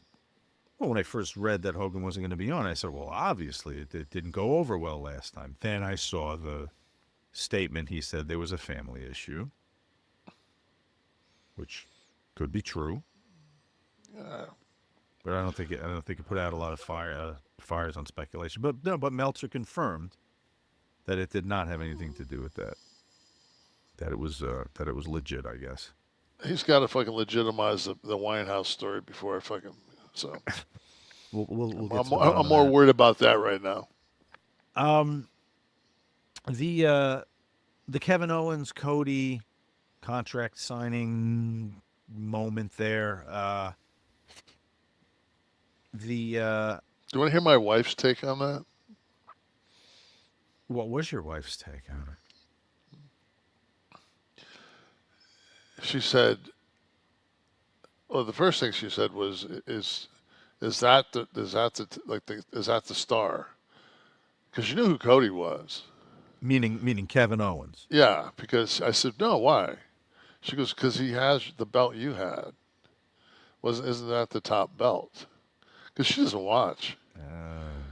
And and I said, no. I said, that's the angle, and I kind of explained the WrestleMania 10 were the two IC things, and I said they ended up in the ladder match at WrestleMania. I said they're going to end up in the ladder match at the Royal Rumble. And then Shawn came. I thought that was so brilliant to include Shawn Michaels. We're in San Antonio, so of course, the hometown thing. Right. Maybe he should have sold Pearl beer. But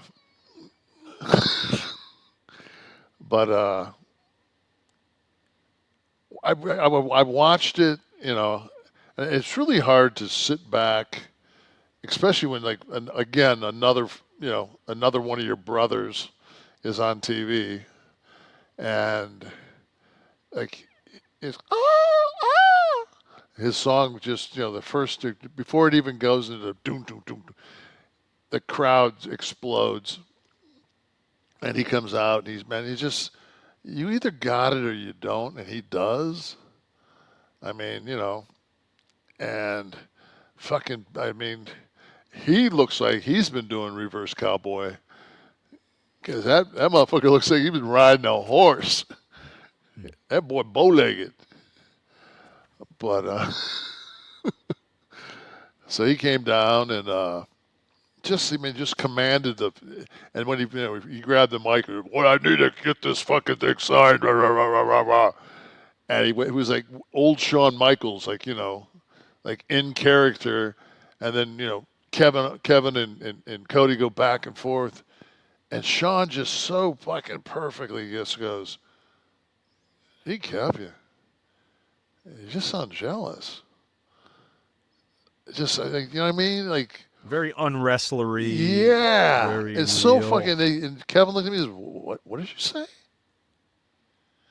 I said, "You just sound jealous." And there wasn't a reaction right there. Like they didn't go right into it. He waited, and it kind of looked like everything resonated. And they were fucking staring at each other, and then all of a sudden, fucking Cody went through, and then fucking bam, he fucking clocks Kevin. And Cody fucking cuts Owen off. Right. Owen's really fucking talented. The the angle, they didn't show the contact on the super kick, and is it because they feared if it. No, why would you? It's live. You don't have I mean, they're in a 7-second delay. You don't have 7 seconds to fucking edit the fucking shot. Yeah, but I mean, why wouldn't you have faith that it would make contact? Same reason in a fucking movie. When you throw a fucking a punch in a movie, it's just far away from the guy. Yeah, but historically, you always saw the Sean's foot make contact. Well, historically, in the last fucking 5 years of wrestling, when anybody takes that viewpoint or takes that vantage point, you end up seeing a whiff. A&E is a fucking perfect example of that. You couldn't see more fucking botch spots if you fucking said, okay, right there we'll do a botch spot. AEW. Yeah. Yeah. You said A&E. I didn't want anyone to think A&E, the entire A&E network was showing botches tonight. No, But, just TBS. Or TNT, I'm sorry. But, yeah, so then Shawn stood up for the super kick and landed that. I thought it looked great, especially with the help of the camera angle. which I would, we sat last week and wanted to do a 10-part series on their production, and then we questioned their production the next week. I watched it and said, did they not have faith that this would make contact? But why would you take that chance from a production standpoint when it would make because I watched everything else make contact that night. Yeah, but everybody else isn't 60 years old and doesn't fucking work and hasn't worked in fucking 5 years. Okay, so confirming my suspicion, my theory. Well, why would you take those odds? He hasn't done this in fucking forever. He'll hit it. Let's just shoot it fucking straight. Shoot with a handheld from the fucking apron. I guess I take for granted that Shawn would hit it. Maybe obviously, you've never thrown a super kick in the ring, and I'm not 60 either. I'm just saying, no, man, that shit ain't. It may be fucking predetermined, but there's a fucking an amazing degree of fucking skill it takes to fucking. And I've been fucking sweet chin music as much as probably anybody else out there. No doubt, and that's my point. There's when he used to wear them fucking motocross boots. Oh yeah. There were some fucking nights, man. Especially when we went around before that. We went on a European trip, and we just weren't fucking hitting it. It just wasn't what we knew we had. And then we were, I think, the last night of the loop, we were in Berlin, and we went out there and did about 30 minutes, and it was basically without the fucking gimmicks and props and everything else. It was fucking Omaha, that in your house match. I mean, everything was fucking crisp. Psychology was spot on. Like, we just finally hit that sweet spot because I thought we had a solid match at WrestleMania 12, but I think that we both were disappointed that we weren't last, and that takes a huge chunk out of just, and me being the fucking champion. It was kind of a kick in the balls, but when you look back at it, it's like you know what. I was there. It doesn't fucking matter. Right. Didn't affect my pay. I want to see, it's a little too early as we record this to get Nielsen's, but we were talking earlier about I want to see that so bad. See how the football, because not football, I'm sorry. Basketball. Basketball. And the fucking basketball game, I was going back and forth. The basketball game was fucking, man, it was, if the NBA could get games like that on TV on a consistent basis. And the key is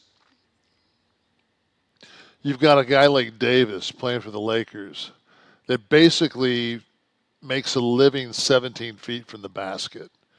So everything's post fucking, it's old school basketball. It's outside in instead of inside out. And it's not a fucking three-point fest.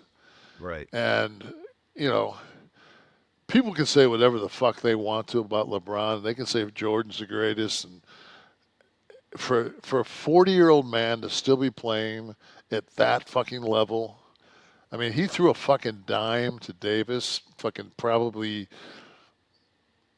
88 feet probably, and put it basically at the rim where the only person that could get the ball was Davis. And just unbelievable. Yeah.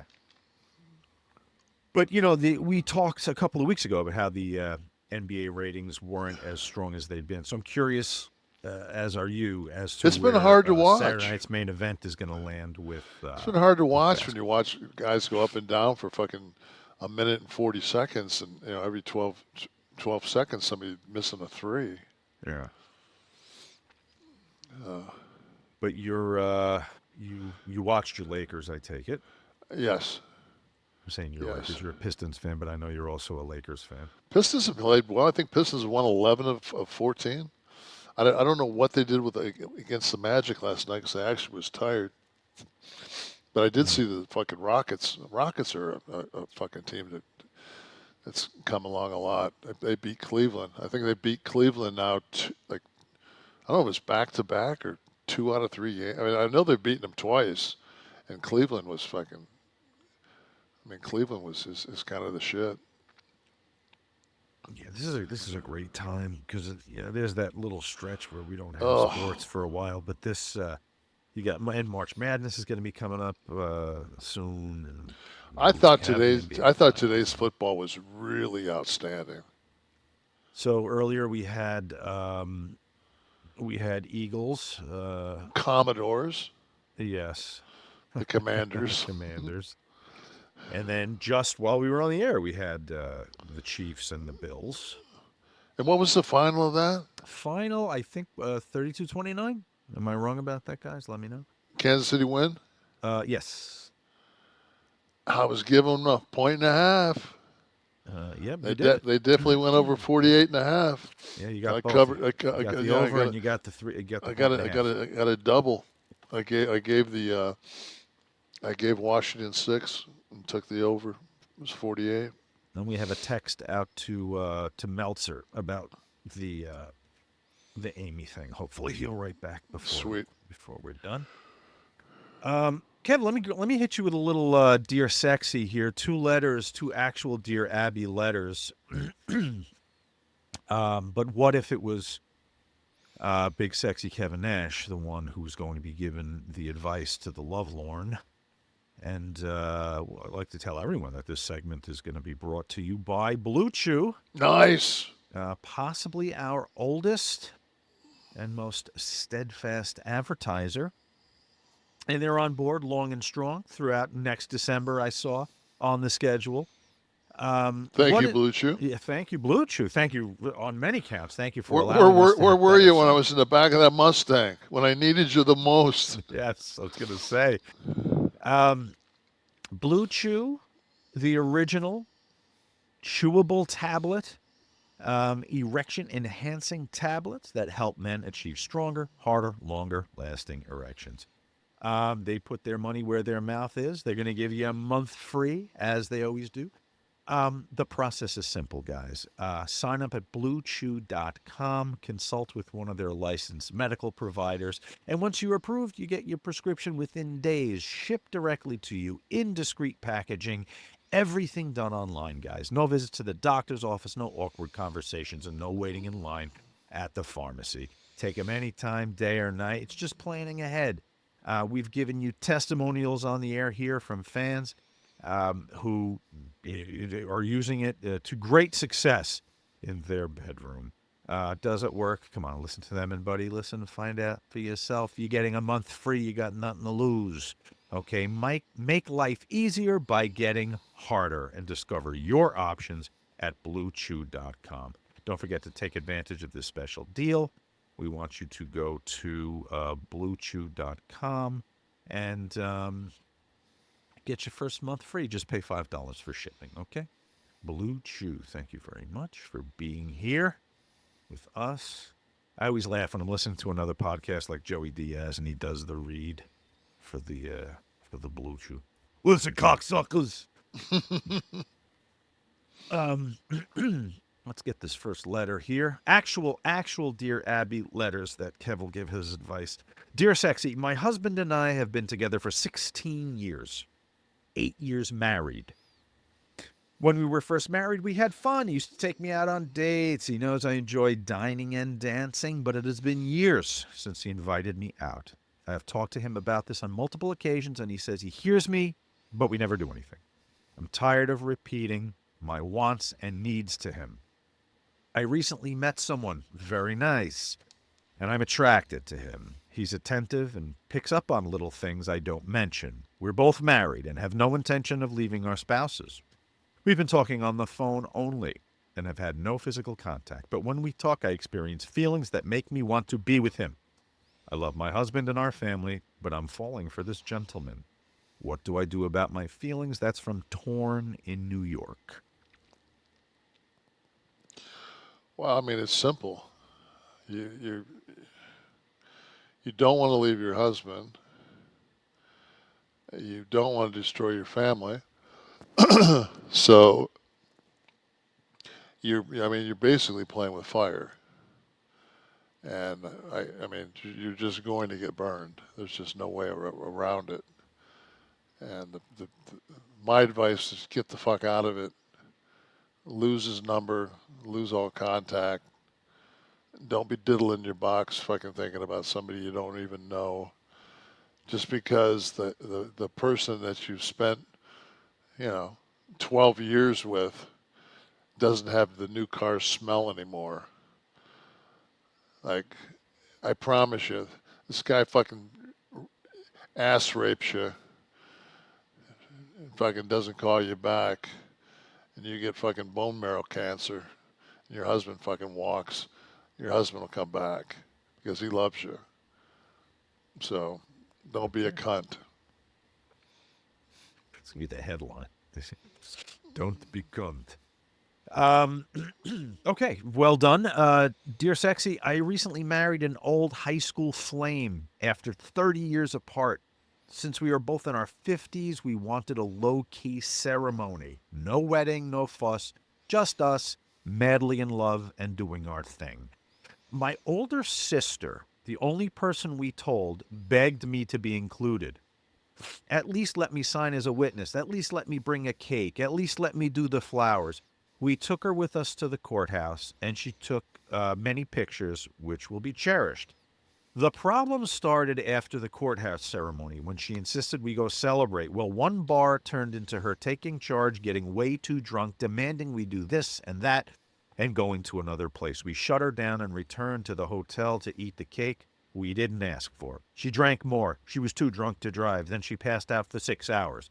When she finally came to, she was so embarrassed and left. So instead of the magical day and night we had planned, we fell asleep because we had early plans the next day. Problem is, I cannot forgive her. I don't even want to see her. How can I get past this? Unhappy bride in Florida.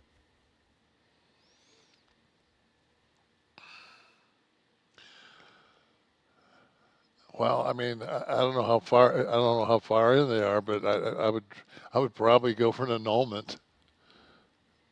I mean, Based on the sister's actions? I mean, I don't know. Yeah, I mean, if you can't get over, it's just like you obviously haven't spent much time with this person to not know their family. Like, if you're in love with somebody, you're gonna have like if people are gonna be a part of your ceremony.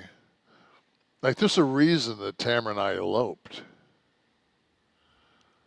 You know? So. Okay. But well, this is her sister, though. Yeah, but I mean, I'm just saying that you look at the dynamics of a situation, and you put both of the families into it, and you go, well, I don't know, fucking, your dad gets drunk, he gets a little handsy. So go back to you for a minute here. What was the impetus for you wanting to elope? Was it her family specifically? No. I don't really want to go into it, but just my mother and my brother's first wife did not get along. So it was on your side that you wanted to keep the peace. Yeah, and I flew home from Germany. I was in the service, and I flew home for my brother's wedding, and I got picked up at the airport by my mom and my stepdad, and I got in the back seat of the car, and I shut the door, and my mom turned around. She goes, "You're not going to the reception." I said, "What?" And there was this whole. It boiled down to, my mom went by like the Emily Post rules of the wedding, and I guess it's like the mother-in-law does something, and then the my brother's to-be wife's mom like broke some rules, and it pissed my mom off, and it just snowballed, and my mom was stubborn as fuck. It was Wanda's way or the highway. So my mom had a reception at her house after the wedding, and my brother had a reception in Flint. So I ended up staying. And I hooked up with one of the bridesmaids, and I was in the bathroom at this fucking place upstairs, and my aunt walked in. She was leaving, and she wanted to say goodbye to me. She little James Caan at the wedding in The Godfather. She walks in. I'm in my dress greens from the army. I look like I got my Elvis greens on, and she just walks over and just smacks me in the side of the face. Wow. She says, "You should be ashamed. Ashamed of yourself, Kevin." I would be if I could have fucking busted a nut. Jesus. Thanks, Aunt Rita. Should have moved it out to the Mustang. Push the seats forward and spread those big fucking dogs out. So yeah. By the way, Meltzer did have a subscriber by that name from the UK. Sweet. So way to go, Dave. Yeah, but it was just one of those things where I just didn't feel. I didn't want for my wedding to go well, and to fucking drive a stake in my brother's fucking heart. Right. That his didn't go as he had planned. And I didn't. I just wasn't going to do that to my brother. Mm-hmm. He's my fucking big brother. So, and he always had my back when we were kids, and just, you go through shit like losing your dad and all that shit together. It's just like, yeah. And the '68 Tigers. Wow, we did win the series. And the blue Mustang blowjobs. So back in those days, man, fucking, I don't know if me and my brother would have made it if it wasn't for the fucking Tigers. But no, it was just one of those things, man. Just like, and I'm so glad because I see people, and there's always every wedding. It turns into such a fucking somebody's got to like try to make the power play, and somebody's always fucking stepping over boundaries, and it's just like drama. Yeah, every time Tamara will say, "God, I wish I had a wedding. I wish we had a wedding," and then we'll go to one, and she'll be like, on the way home, she'll be like, "Jesus, I'm so fucking glad we didn't do that shit." And I'm like, "'Cause we're fucking smart, man." All right, back with Kliq This, the Kevin Nash podcast. I want to remind everybody about one of our favorite advertisers. Kevin and I both customers outside of our show of VIIA. Okay, VIIA. In this new year, in 2025, I want you to think about VIIA too. New year, new possibilities. Don't let any bad times of 2024 get you down. You're going to reach your new heights with VIIA. What is VIIA? What am I talking about? Well, they're trusted by over 500,000 happy customers. VIIA, like the Swiss Army knife of wellness, let's say, dedicated to harnessing the natural benefits of hemp to create high-quality wellness products. Whether you're looking to improve your sleep, focus, recovery, add a little pep to your step, or just get high, VIIA has something for you. With products ranging from 0 to 100 milligrams of THC. VIIA gives you the power to blaze your own trail. I want to show you some of the gummies here that I'm enjoying. First of all, they do have the non-THC products like this one here. This is THC-free. Revive is what you can expect here. Relief is the tag here. What are you taking here? My wife takes that. This is the one? Okay. 90 milligrams of CBD, 10 milligrams of CBG, 5 HTP plus L-theanine, and reishi mushroom. Okay, that's what's in here for the reef. But if you need a little something, like sometimes I need a little help falling asleep. So Dreams was my go-to, my sleep aid. You could see, I think I just have one little jammy left in there. This would be 5 milligrams of THC, 90 milligrams of CBD, and 5 milligrams of CBN to help your sleep function. This curated set, this is not just for hosts like us. This can be yours as well. We want you to unlock the power of nature with VIIA's organic and vegan hemp extracts, okay?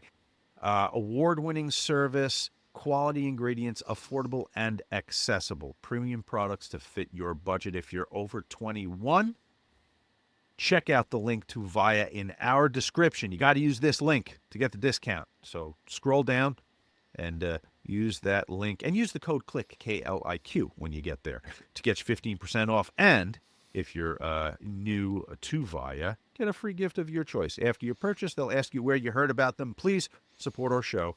Tell them we sent you. This year, enhance your everyday with VIIA. Thank you, VIIA. Great product. Love them. Hashtag Ask Nash is how you can get to Kevin on these shows. I just want to say to Wesley, yes, you're correct, sir. And I'll bring that up next week when I'll actually. But thank you very much. You were absolutely correct. Do you remember me talking about her? Or do you just? Maybe he's a fan as well. Sweet. Of course he is. The P says, "Hey Kev, why have chicken shit heels disappeared in today's business? George, Graham, Flair, even Hogan showed ass. Why isn't that a bigger deal now to get heat on them? You guys always entertain. Keep it going." I think that at times Jericho kind of still plays that card. I think that I think there's an art form to it. I think you've got to really kind of be, it's very hard to not be a badass when everybody on Earth is fucking a brown belt in jiu-jitsu. Right. I'm sorry, Brazilian jiu-jitsu. I was talking to Slash was down at BioXcellerator when I was down there from Guns N' Roses. Oh, cool. Guitarist. Yeah. That's the kind of people that go to BioXcellerator. You got Kevin Nash and Slash. So fucking you figure Talk it about out. a party. It's like a. And his bodyguard was down there. He's half Samoan, big fight, great fucking guy. Been working with him for 20 years. And fuck. So but the Slash man was he was beat up. He had carpal tunnel. I bet, yeah. Yeah, he had carpal tunnel surgery, so he went and got that injected. And then he just, from all the years of just fucking jumping around and shit, his fucking knees and his hips. And he really didn't talk to anybody. He kind of stayed away from everybody. And I think that's one of the beauties of going down there, and especially if you're like, like a celebrity. Say like if Hulk wanted to go down there, nobody would fuck with him. Like nobody's gonna fanboy over you or anything like that. It's very like if you want to, it can be a very private experience.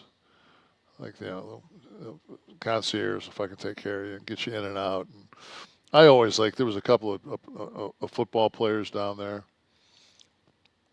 There's that I won't mention their names, but really good guys. And the thing was, all of us had been down there before, and none of us, like two of the guys got fucking sick. Like after the major procedure, they got sick. And you get like flu-like symptoms. And then we all fucking were selling from the injections. And they pounded the fuck out of us. So you got a pro wrestler whose fucking pain tolerance is pretty high, a couple of fucking offensive linemen in the NFL.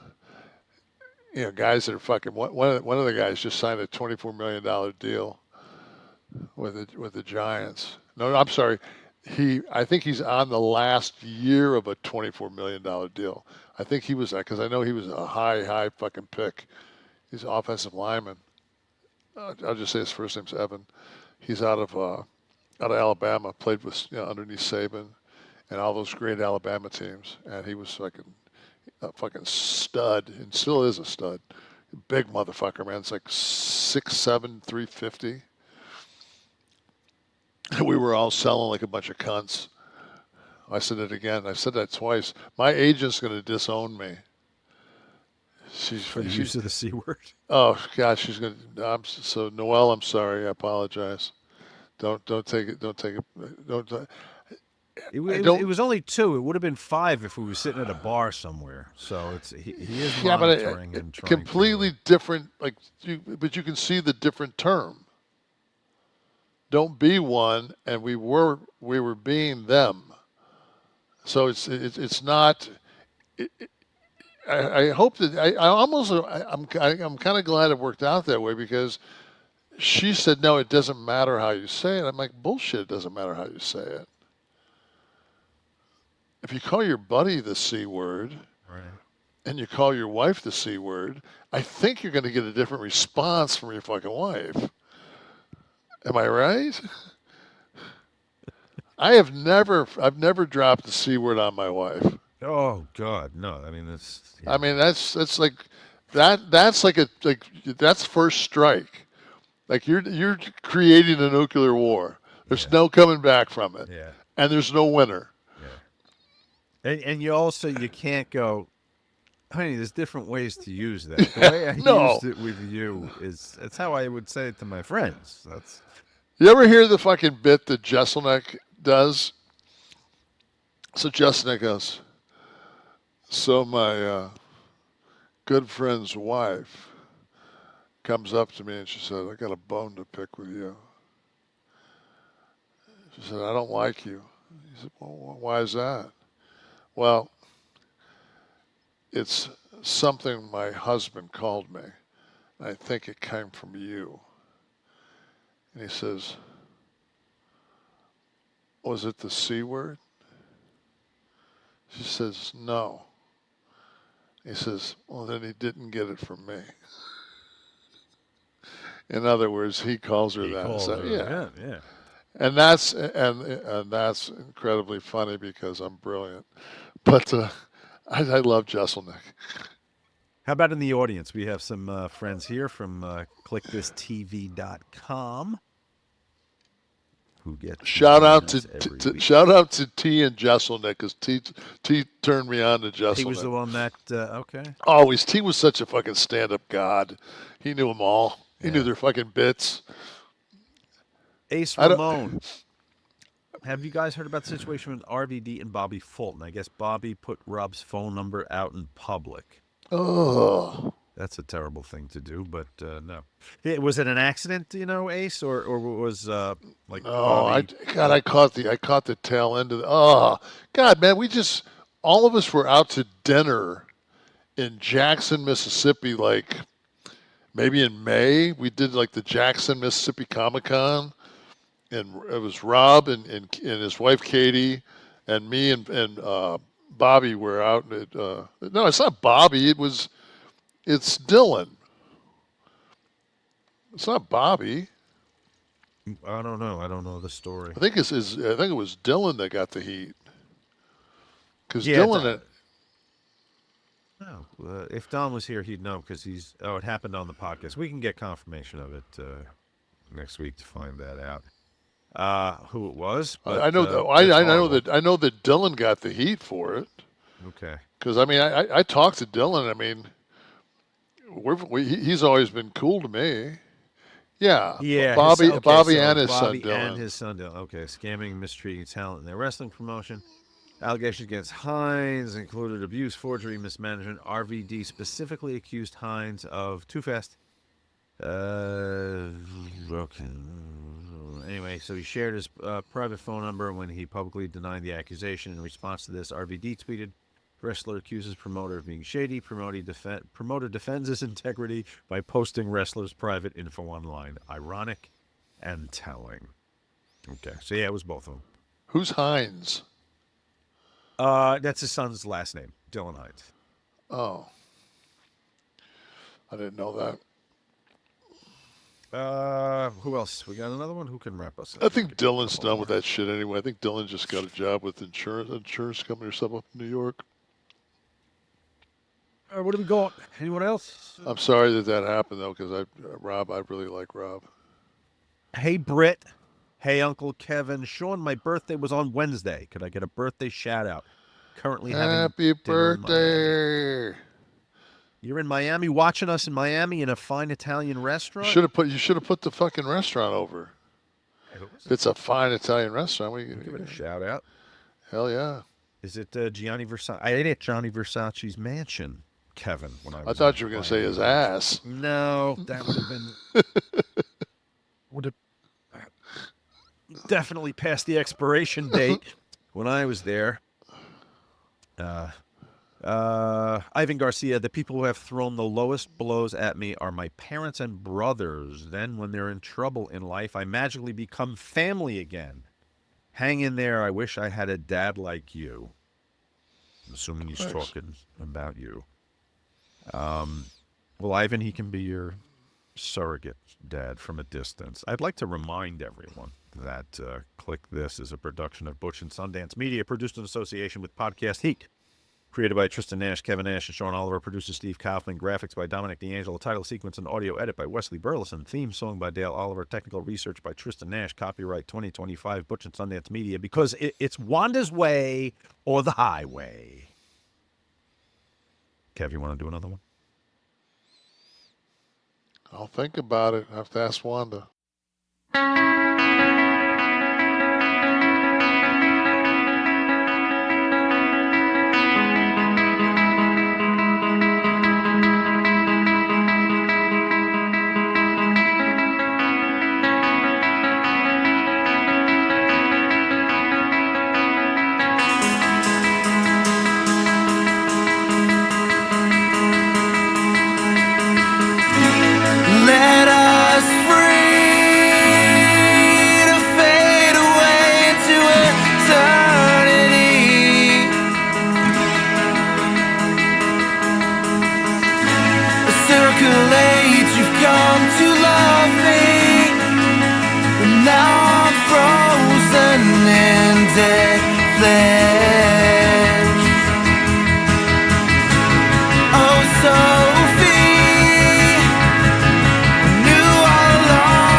Customer service never answers a thing.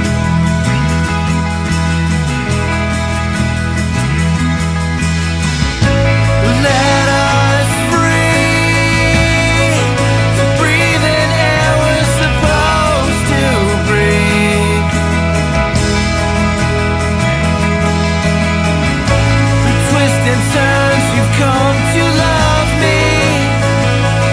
Now I'm cold, I'm frozen. Baby, we're broken, and the customer service never answers a thing.